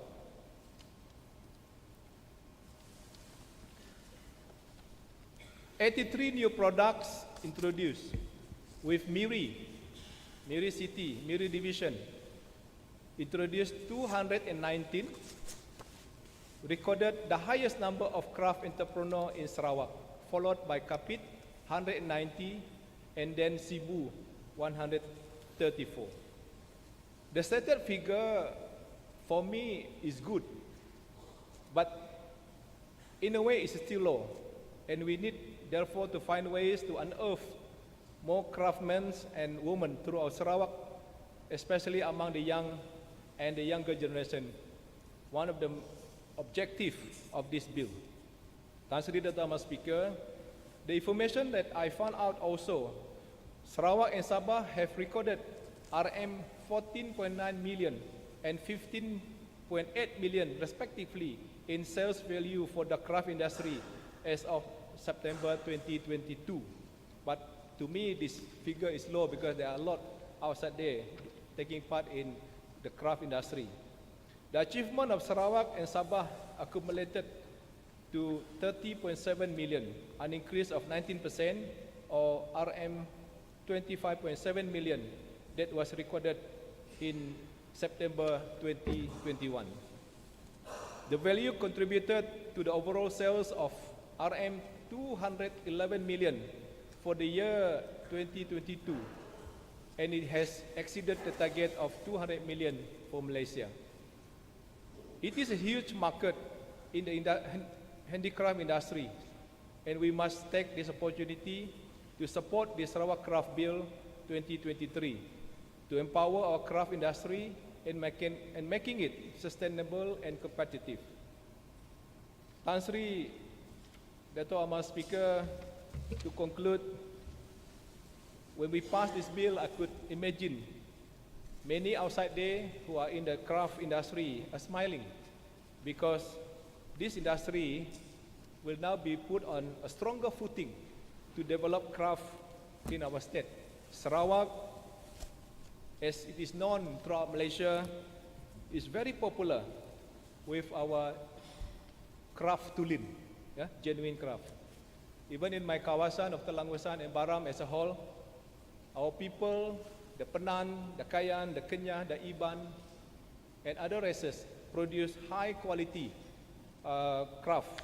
Therefore, through the formation of Sarawak Craft Council later on, probably we could look at establishing outfit or office that will help the local people who are in the industry, as what we did with the other ministry in the state. Again, Tan Sri Dato' Ahmad Speaker, I stand here to support the bill introduced by the Minister. Thank you. Member for Lingga.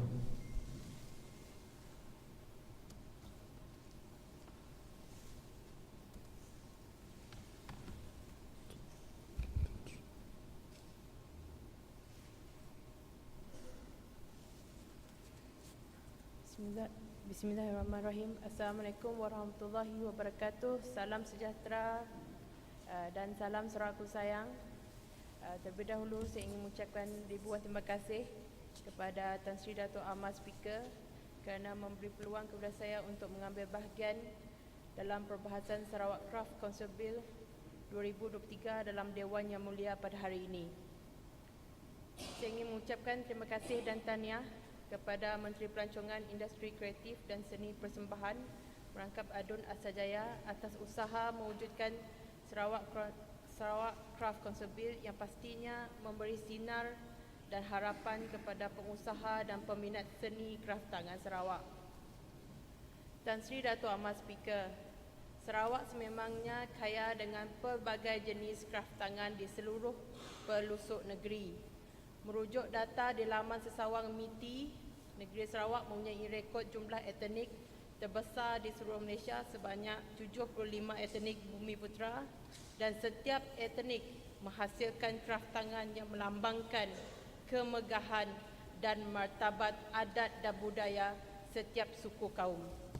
Malah, kraft tangan Sarawak bukan sahaja terkenal di Malaysia, namun turut menempah nama di luar negara. Ini dapat dibuktikan kejayaan dua artis seni kelahiran Sarawak, Abot Udang dan Sandra Trinata, yang membawa hasil kraft tangan anyaman tikar bertemakan The Glow Tree of Life mendapat anugerah kraft terbaik dalam Majlis Perhimpunan Dewan Kraft Dunia Asia Pasifik ke-39 secara dalam talian di Tashkent, Uzbekistan pada tahun 2020. Oleh yang demikian, usaha Kerajaan Sarawak mewujudkan Sarawak Craft Council Bill ini amatlah disokong kerana ianya akan menjadi salah satu platform kepada setiap pengusaha seni kraft tangan Sarawak, terutamanya pengusaha tempatan di kawasan pedalaman dan pesisir mendapatkan bantuan seperti mana yang tertulis di dalam Sarawak Craft Council Bill Part 2 Section 8. Secara ringkasannya akan menyediakan pelbagai jenis bantuan sama ada dalam bentuk latihan, pengurusan, promosi, dana bantuan kepada pengusaha seni kraft tangan agar hasil produk kraft tangan Sarawak dapat dimodenkan serta mengekalkan keaslian hasil kraft tersebut. Kita boleh mengambil contoh negara jiran kita, Indonesia, yang sangat mementingkan hasil kraft tangan pribumi hingga mempromosikan produk kraft tangan mereka di gedung-gedung mewah serta prestij di Indonesia dan luar negara, seperti di dalam siaran temubual Presiden Indonesia di TV3 pada 8 Mei 2023. Oleh itu, saya turut mengharapkan agar usaha meningkatkan kualiti dan promosi kraft tangan Sarawak dapat ditumpukan dalam beberapa perkara.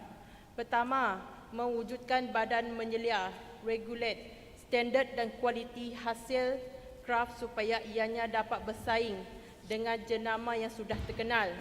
Dengan hasil kualiti yang tinggi, secara langsung meningkatkan marketability produk kraft tangan Sarawak.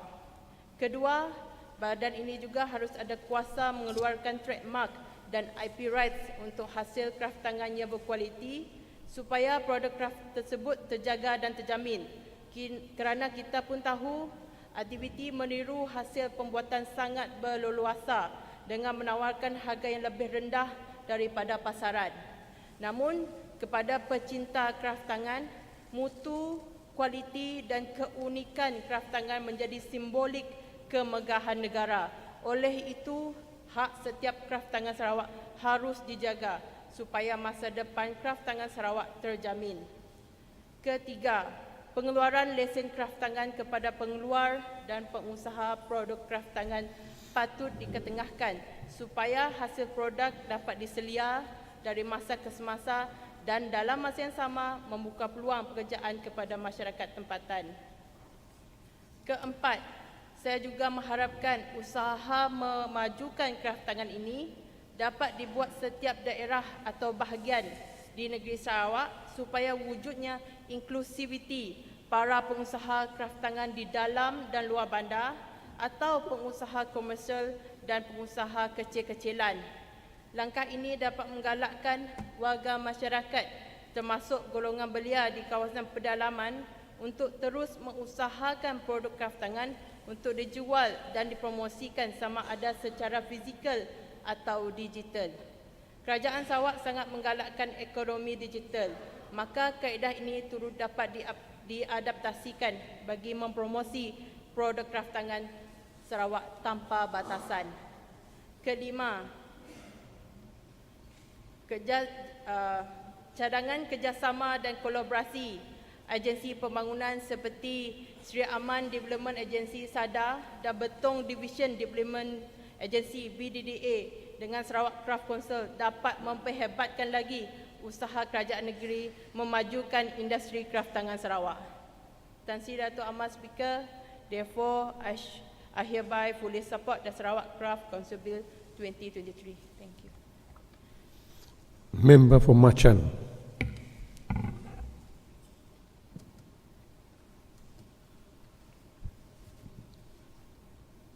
Selamat tengah hari, salam sejahtera dan salam Sarawakku sayang.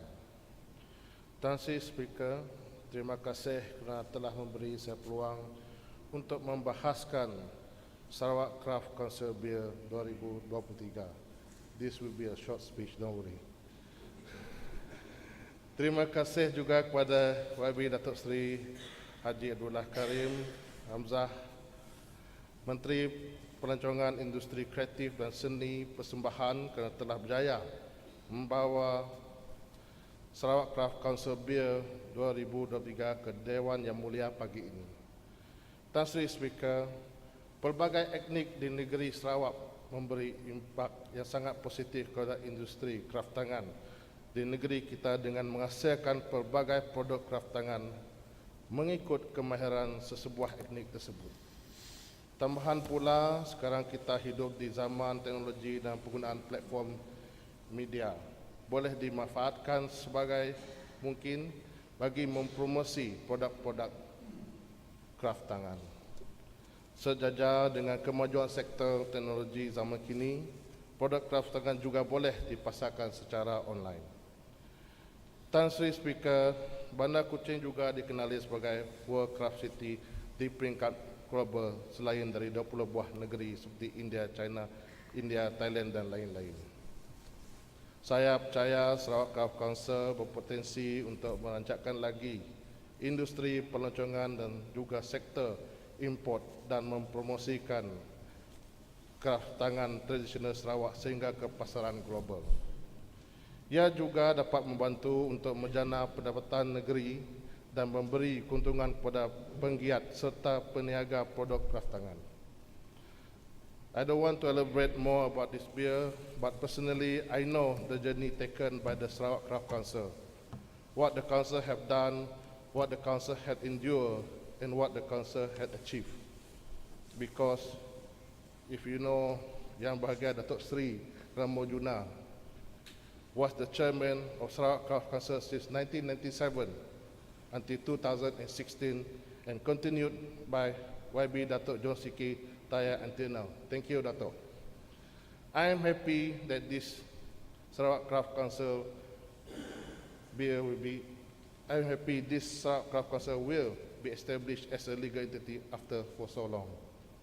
Trustee Speaker, because of this bill is long overdue, with this I so strongly support the Sarawak Craft Council Bill 2023. Member for Tanjung Batu.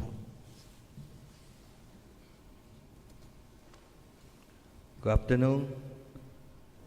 Thank you, Tan Sri Dato' Amar Speaker, for giving me an opportunity to deliberate on the Sarawak Craft Council Bill 2023. Today I stand before you to express my strong support for the Sarawak Council Craft Bill 2023. This bill represents a significant milestone in our efforts to preserve and promote the rich heritage of craft in our beautiful state of Sarawak. Craft holds a special place in our hearts, as it embodies the aesthetic, artistic, and cultural essence of our communities. The establishment of the Sarawak Craft Council as the regulatory and developmental authority for craft is a crucial step towards safeguarding our traditional cultural expressions and preserving our traditional knowledge for future generations. Firstly, the bill acknowledges the diverse range of crafts that exist in our state, from homemade products to those completed with the assistance of hand tools or machineries. The direct manual contribution of the craftsman remains the most substantial component. By recognizing the significance of craft as a cultural and artistic form, we ensure its preservation and encourage its continued growth. Tan Sri Dato' Amar Speaker, the function of the Sarawak Craft Council outlined in the bill provide a comprehensive framework for the regulations and development of craft. The Council will actively promote and maintain the standards of craft by offering research, advice, and guidance to our talented craftsmen.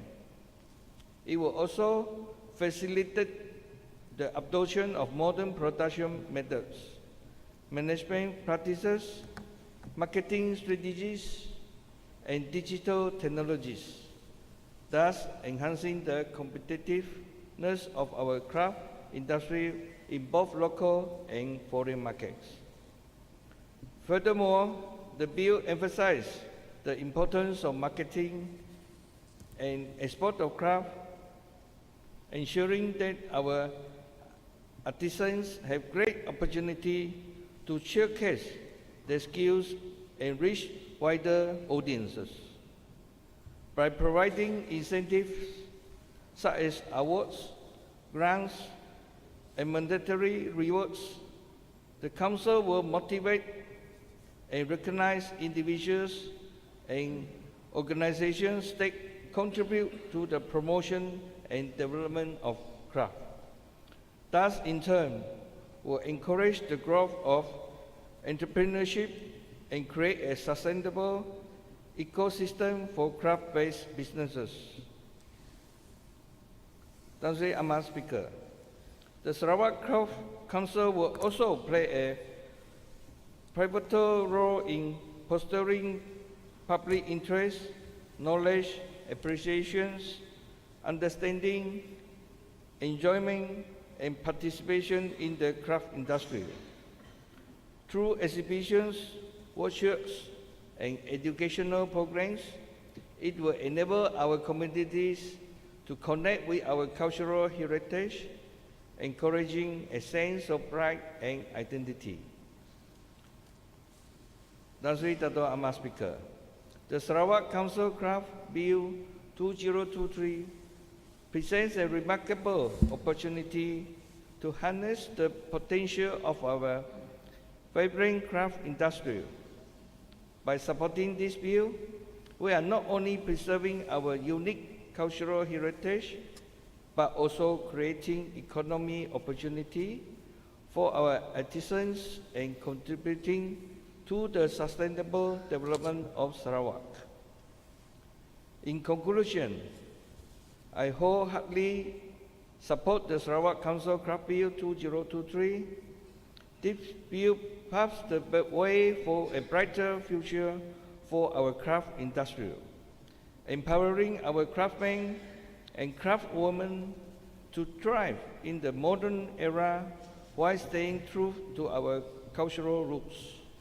Let us join hands in preserving and promoting the rich heritage of Sarawak crafts, as it is a testament to our identity, creativity, and the natural and cultural beauty of our beloved state. With that, I fully show my support towards the bill. Thank you. Member for Pelagus.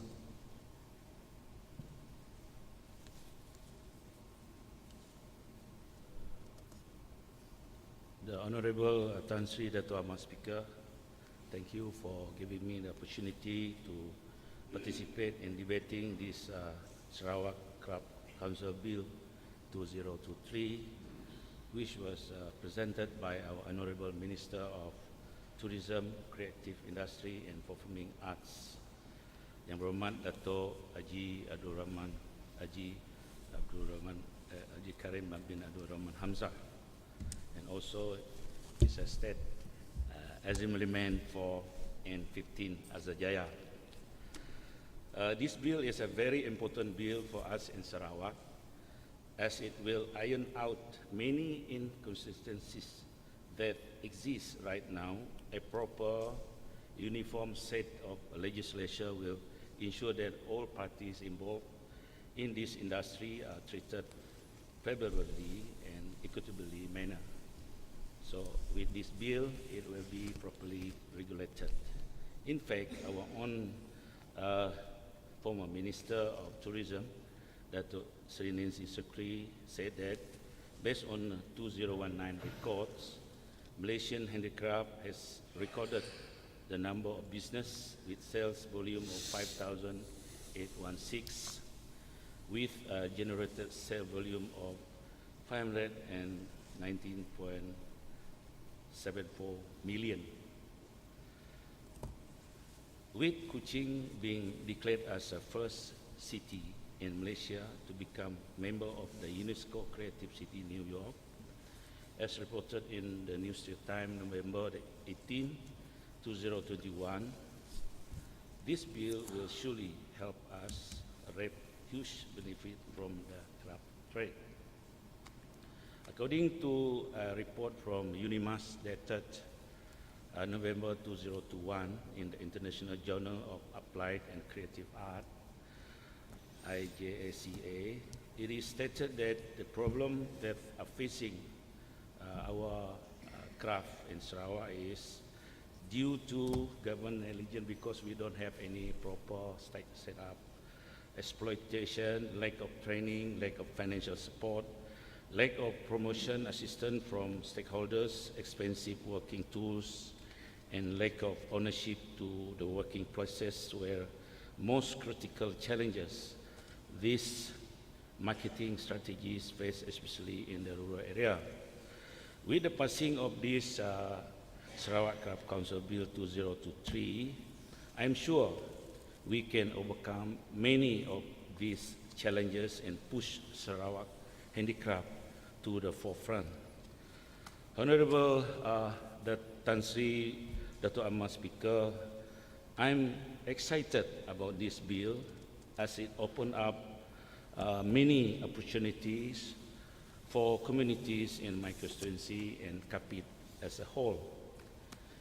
There are many gifted craftsmen in Kapit where the famous Puak Kumbo, you see, is coming from Kapit, and I hope this bill will be much needed catalyst and lifeline to these craftsmen in my area. As an ending note, I fully support this bill and wish to quote the former Honorable Minister of Tourism, Dato' Nissi Sikri, who said this in January 2001, as reported by Straits Times. We must now concentrate on digital and online marketing, channel for promoting products, and think how we can help people in rural areas who face difficulty accessing to internet. As such, Tan Sri Dato' Ahmad Speaker, there is a need for us to look seriously at the availability of good internet, phone, telephone connection. This is also one of the most pressing needs that have had in our area, especially Sarawak and our area Kapit also lah. Yeah. With that, I once again support this bill, and before to end this speech, I wish everybody selamat Gawai Dayak to all Dayak, and also Teachers' Days today, and Happy Mother Day, which was passed already. Thank you, sir. Member for Rapok.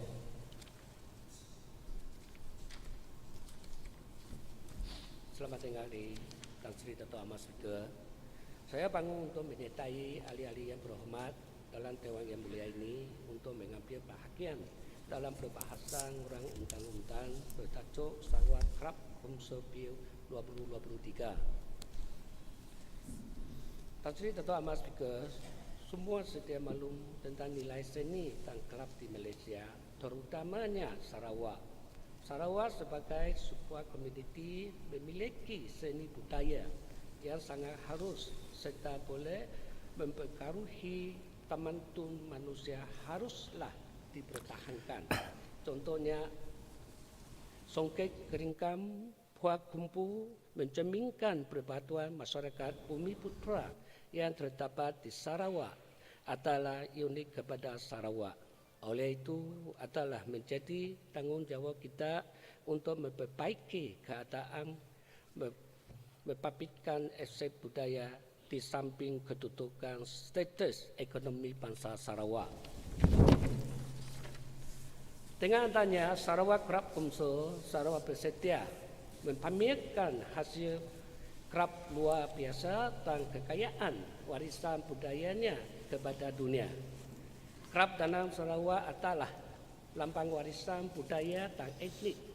Ia juga akan mengukuhkan komitmen kerajaan Sarawak dalam mempromosikan warisan budaya dan reputasi Sarawak sebagai destinasi kerap terkemuka bukan sahaja di peringkat kebangsaan tetapi juga antara bangsa.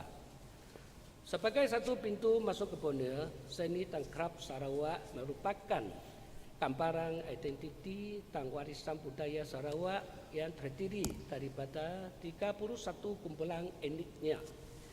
Kraf Sarawak benar-benar unik kerana kemahiran penggiatnya yang menguasai teknik konvensional dan kontemporari. Keunikan kraf Sarawak juga telah mendapatkan pengiktirafan antara bangsa.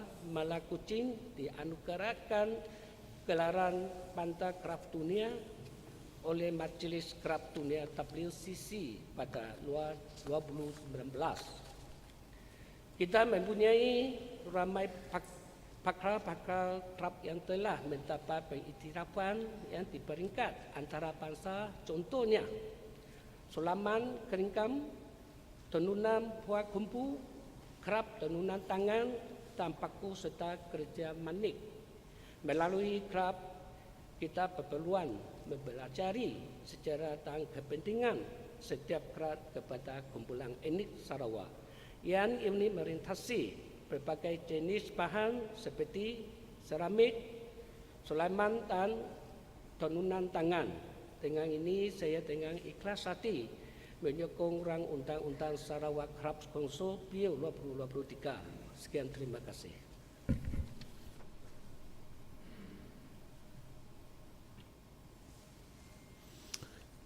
Any other honourable members wants to speak?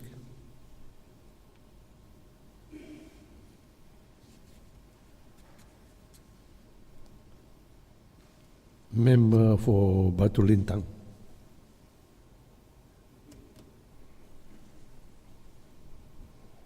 Thank you, Tan Sri Datama Speaker, for giving me this opportunity to join my fellow colleagues to debate and support this bill.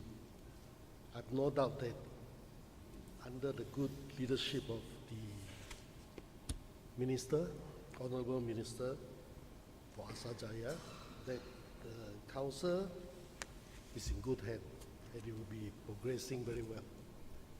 One of the areas that I think I need to highlight is when we talk about the favorable policy that we should have to support the craft industry, it's on the conservation of nature that will produce the resources that is needed for the craft that are used, these materials that are used by our indigenous communities. How do we safeguard, promote their livelihood, which is so much linked to the nature, that they can use the leaves, the roots, the trees, and everything that they can get from nature in producing the craft that were very useful. When I read the history of Sarawak, in the earliest days, I think that was in the 1870s, one of our main export that give us income was gambia. Gambia at that time was used for dye. But the Brooke administration did not look into the development of textile. It was produced, but it's very small. But it's the value of the dye itself that comes from Gambia. That because the quality is better than many parts of other Southeast Asian areas. Before us, actually, Johor produced the most. But then Sarawak quickly overtaken that because it was found to be quite native, it's native, the tree, and the quality is high. So we exported quite a bit in the 1870s until the 90s, but then it quickly actually diminishing very fast because other cash crops that were produced, that were encouraged by the government, were quickly taken up by the farmers. This is actually in the Sampadi area. And it was very useful at that point in time.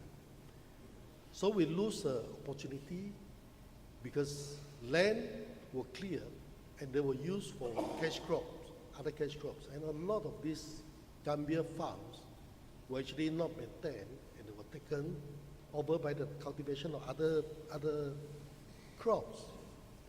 So this happened now, I think nearer to our time. At one time, our rattan products are fetch very high price because we have the rattan batu that we found a lot, I think in Belaga area and quite a bit in Barang. Rattan batu is one of the best rattan that we have in the world. And our products fetch very high price at that time. But because of other plantation activities, logging, and all this, and actually it is quite rare, it's quite difficult to get rattan batu now. So if we want to produce high quality, good crafts, they are related to actually the indigenous techniques and technologies and how we could have improved on this, because rattan batu is a very unique kind of rattan. But how do we conserve them? It was not done earlier, but this time probably we can look into that.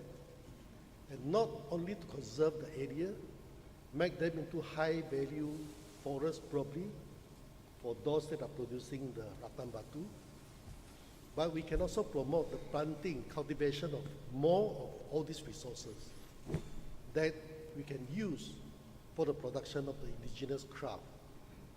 So I hope the Honorable Minister will consider this, that put this as one of the priority in our supporting policies for the development of the Sarawak craft. And with that, yeah, I support the bill. Thank you. Member for Katibas. Yang Berhormat Tan Sri Pertama Speaker, thank you for the opportunity to participate in this debate. First and foremost, my congratulations to Yang Berhormat Asajaya, also the Honorable Minister for Tourism, Creative Industry and Performing Arts for tabling this important bill. This bill is close to most heart of the native of Sarawak. Currently, this sector has, however, suffered due to its being unorganized, with the additional constraint of lack of education, low capital and poor exposure to the new technologies, absence of market intelligence and poor institutional framework. The establishment of this bill is significant to the development of our heritage and craft business in Sarawak, particularly the relic left behind by our foreparents. While the bill is to establish policies and institutional framework necessary to facilitate the development of the industry, it also ensuring the effective marketing mix and sustainable supply chain to include supply of raw material, improve productivity and improve designs. Besides, it also fosters pride and community recognition of the industry to ensure retention, transfer and development of skills. The establishment also ensure proper coordination and monitoring of activities of different agencies within the state to avoid overlapping function and roles. It also allowed new technologies to achieve better quality and higher productivity. Yang Berhormat Tan Sri Dato' Amar Speaker, Sarawak is known for its rich in cultural heritage and diverse spectrum of traditional craft technique passed down through generation. However, with time and modernization, there is a risk of losing this traditional technique, which is integral to identity of Sarawak craft. There are also relics and remnants of colonial history of Sarawak, such as fort in some divisions, such as Fort Xavier in Kapit, and some also available in other divisions. To maintain the existence of this important heritage, it is also hoped that this bill will enable us to restore and preserve back this important heritage. It is also suggested that privatization of the fort to ensure efficiency and effectiveness as center for local collection of specialized products. For example, Kapit famous for kuak kumbu, while Betong famous for its weavings. In addition, Sarawak offers various kinds of products ranging from wood, bamboo, and rottans, which are available locally in our backyard forest. The introduction of this bill also will assist locals to improve our social economies by participating in the production of local arts and crafts. It will attract more tourists to come to visit a place that offers better arts and crafts. The digitalization of business in Sarawak will enable access to marketplace or online promotion and marketing of our tourism product. Yang Berhormat Tan Sri Dato' Mas Speaker, handicraft are not only beauty and unique, but they also play a vital role in our economy. Handicraft contribute also to economy in various ways, including job creation, income for individuals, supporting small business, and boosting local economies, especially in our rural areas. Handicraft industry deal in many things. People make handicraft items by hand and machinery. In handicraft business, people make different items like bamboo basket, flower vase, mat, and many more. All this can be done by our local folk in the longhouse as well. All these items are easily made by everyone. As such, I would also suggest that each district to have their own craft collection center to collect and promote local products and bring them to the marketplace. With the above, I hereby support the bill. Thank you, Mr. Speaker. Member for Tabeda.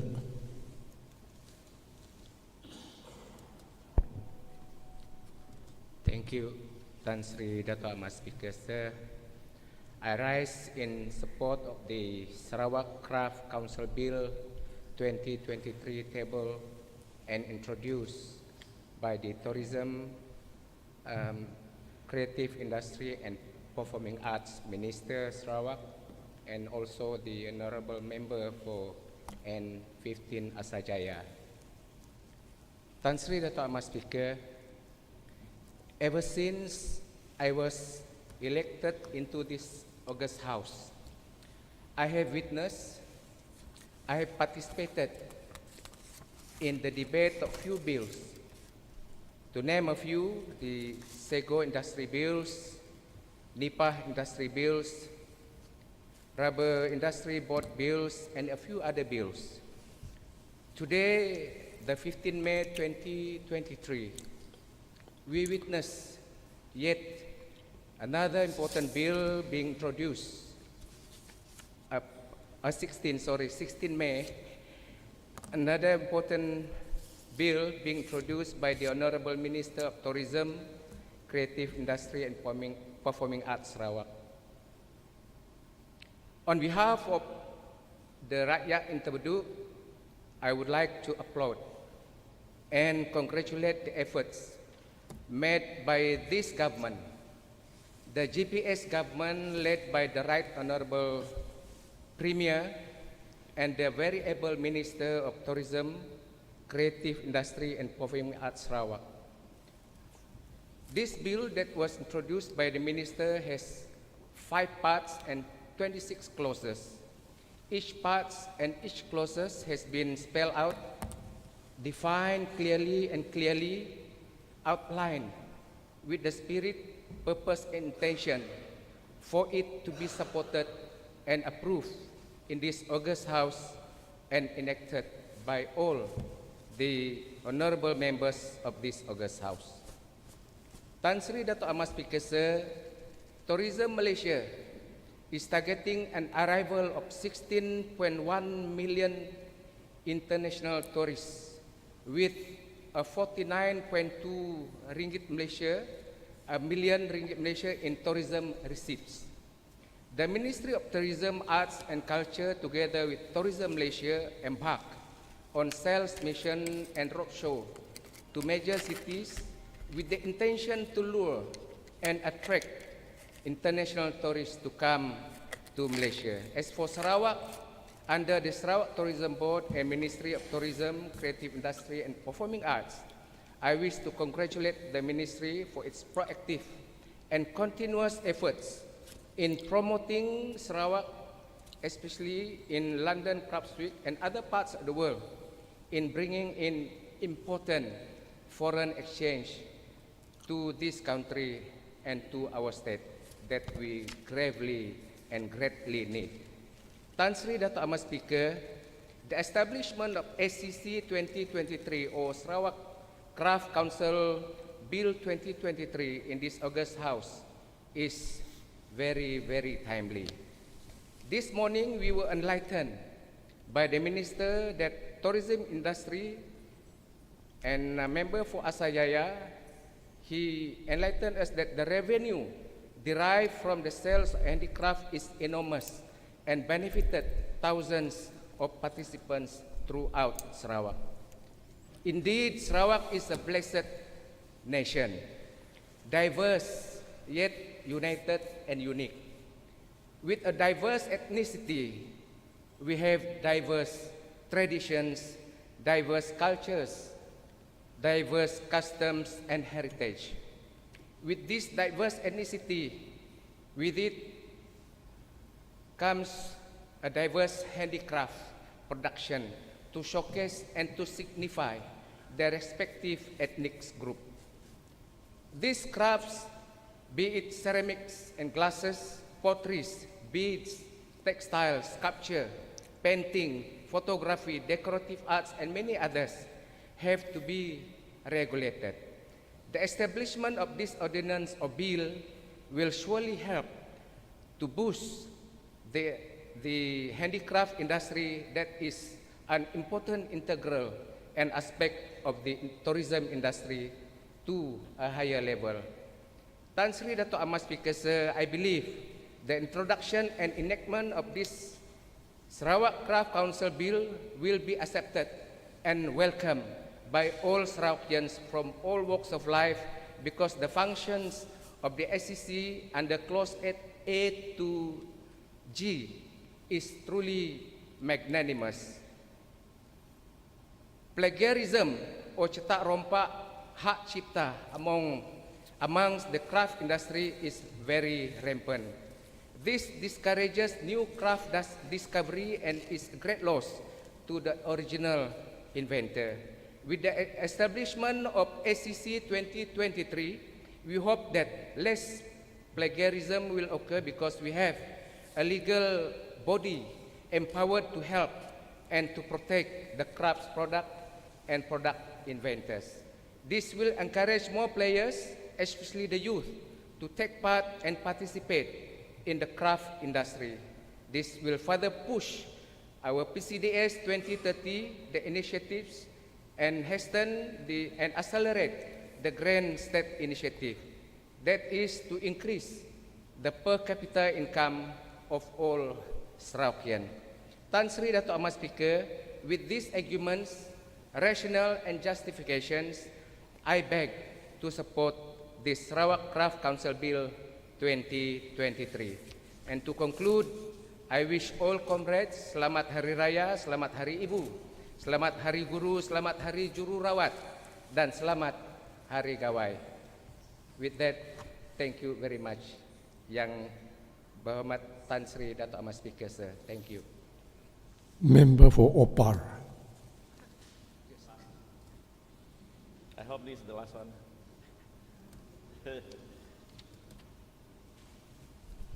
Terima kasih Yang Berhormat Tan Sri Dato' Ahmad Speaker kerana telah memberi peluang kepada saya untuk membahaskan Sarawak Craft Council Bill 2023 ataupun rang Undang-Undang Majlis Kraf Sarawak 2023. Tahniah kepada Menteri Pelancongan, Industri Kreatif dan Seni Persembahan serta Menteri Belia dan Sukan yang juga Adun N15 Asajaya yang telah berjaya membentangkan rang Undang-Undang Majlis Kraf Sarawak 2023 pada hari ini 16 Mei 2023. Perkara ini sebenarnya telah lama dinantikan oleh pengusaha-pengusaha industri kraft, terutama sekali penduduk Sarawak yang terlibat dengan industri kraft tangan, baik sebagai pembuat, pengeluar ataupun pengedar, sehinggalah kepada pihak pemborong dan pemasaran hasil kraft di dalam dan juga di luar negara. Dengan adanya satu badan untuk mengawal selia, membangun, mempromosi, membantu serta memantau dan juga menyuntik dana kepada industri ini, saya percaya industri kraft akan terus berkembang maju dan boleh bertapak sehingga di peringkat antarabangsa. Pewujudan Majlis Kraft Sarawak ini akan memberi impak yang baik kepada pengusaha industri kraft, sama ada yang mengusahakan industri ini secara besar-besaran maupun pengusaha industri kraft secara kecil-kecilan di rumah masing-masing. Kita dapati dewasa ini berlaku penurunan minat dalam kalangan generasi muda terhadap industri kraft, bukan kerana mereka tidak berminat, tetapi kerana kurangnya pendedahan serta kurangnya kemahiran dalam penghasilan barangan seni kraft seperti mana yang dihasilkan oleh generasi terdahulu. Sokongan kerajaan terhadap Majlis Kraft Sarawak ini kelak sangat diperlukan, terutama sekali dalam usaha untuk mempromosi serta meningkatkan lagi kemahiran dalam kalangan generasi muda agar industri ini terus berkembang bagi menyinari bukan sahaja pasaran tempatan, malah juga sehingga ke pasaran antarabangsa. Kita semua sedia maklum bahawa Sarawak memang dikenali di seantero dunia sebagai sebuah negeri yang kaya dengan pelbagai etnik, pelbagai kaum, di mana sebanyak lebih kurang 75 etnik mengikut rekod daripada MITI, seperti mana juga yang dipetangkan oleh rakan saya daripada daripada Lingga. Okey. Setiap etnik ini menghasilkan kraft yang berbeza mengikut etnik itu sendiri bagi melambangkan identiti etnik. Sebagai contoh, kita sentiasa sedia maklum bahawa kaum Iban sangat sinonim dengan puak kumbu, parang ilang dan juga baju burung. Orang Ulu dengan sumpitnya, ajatnya, sapeknya dan juga ukiran manik. Orang Bidayuh dengan tambuk, manik, tanjak dan juga baju tradisional Bidayuh. Masyarakat Cina dengan pasu bunga yang cantik. Orang Melayu dengan busana, songket Melayu dan juga gendang Melayu. Orang Selako dengan bangkatnya, konseknya lagi dengan saipek dan sebagainya. Dan banyak lagi yang dihasilkan oleh etnik-etnik tertentu yang tak boleh saya sebutkan satu persatu. Jadi setiap objek yang dihasilkan ini mempunyai nilai estetik dan juga value of economy tersendiri. Terutama sekali mengikut keperluan etnik itu sendiri dan mengikut nilaian yang dibuat oleh etnik-etnik itu sendiri, di mana sekiranya ada badan yang mengawal selia dari semasa ke semasa, nilai-nilai ini pasti akan dapat kita seragamkan dan juga kita kekalkan dari segi nilai semasa dan juga di pasaran antarabangsa. Tan Sri Dato' Amar Speaker, memandangkan kebanyakan industri kraft ini diusahakan secara persendirian, baik di pesisir bandar ataupun di luar bandar, pengusaha-pengusaha persendirian ini perlu dibimbing dari segi pemasaran, terutamanya pemasaran digital secara dalam talian sejajar dengan usaha kerajaan Sarawak memperkasakan era ekonomi digital pada masa ini. Selain melalui SOP, kita juga boleh memasarkan produk-produk industri kreatif kita baik secara cash on delivery ataupun COD. Pengusaha juga boleh memasarkan hasil kraft mereka melalui TikTok Shop sekarang ini yang sangat popular, melalui Instagram ataupun Facebook, selain daripada yang kita gunakan sekarang secara tradisional menggunakan kedai-kedai ataupun pasaran-pasaran biasa. Jadi pasaran secara talian ini akan memenuhi keperluan setiap insan di mana mereka boleh membeli secara dalam talian.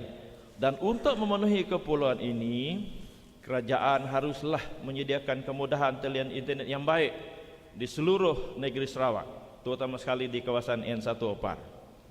Dengan demikian, kita akan mampu meningkatkan hasil pasaran kraft ini sama ada di peringkat dalam negeri, luar negeri, ataupun di peringkat antarabangsa. Tan Sri Dato' Amar Speaker, kita harus memelihara serta memperkembangkan lagi industri kraft ini dalam kalangan orang-orang muda sekarang. Pewujudan Majlis Kraft Sarawak ini kelak akan memainkan peranan yang sangat signifikan untuk menanam minat serta memberi kemahiran kepada golongan muda agar industri ini tidak pupus di telan zaman. Pengiktirafan Bandaraya Kuching sebagai bandaraya kraft sedunia merupakan satu pengiktirafan yang harus kita genggam dan kita pertahankan. Dan pengiktirafan ini juga memberi impak yang tinggi bukan sahaja kepada industri kraft itu sendiri, malah juga kepada industri pelancongan di Sarawak. Daripada hujah-hujah yang telah diutarakan serta pandangan daripada rakan-rakan dalam Dewan yang mulia ini, saya percaya industri ini mampu menjadi antara satu industri yang akan melonjakkan sosioekonomi, terutama sekali dalam kalangan pengusaha industri kraft ini, serta juga industri pelancongan dari semasa ke semasa kelak. Oleh yang demikian, Yang Berhormat Tan Sri Dato' Amar Speaker, saya menyokong sepenuhnya Sarawak Craft Council Bill 2023 dan sempena Hari Guru, saya ingin mengucapkan selamat Hari Guru kepada semua guru-guru, baik yang masih berhikmat maupun yang sudah bersara. Sekian, terima kasih.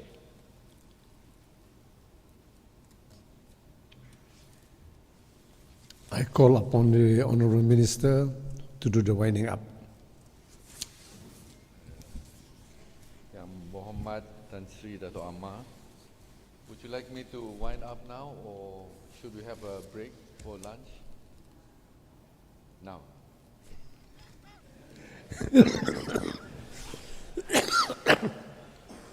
You want your winding up during lunch or after lunch?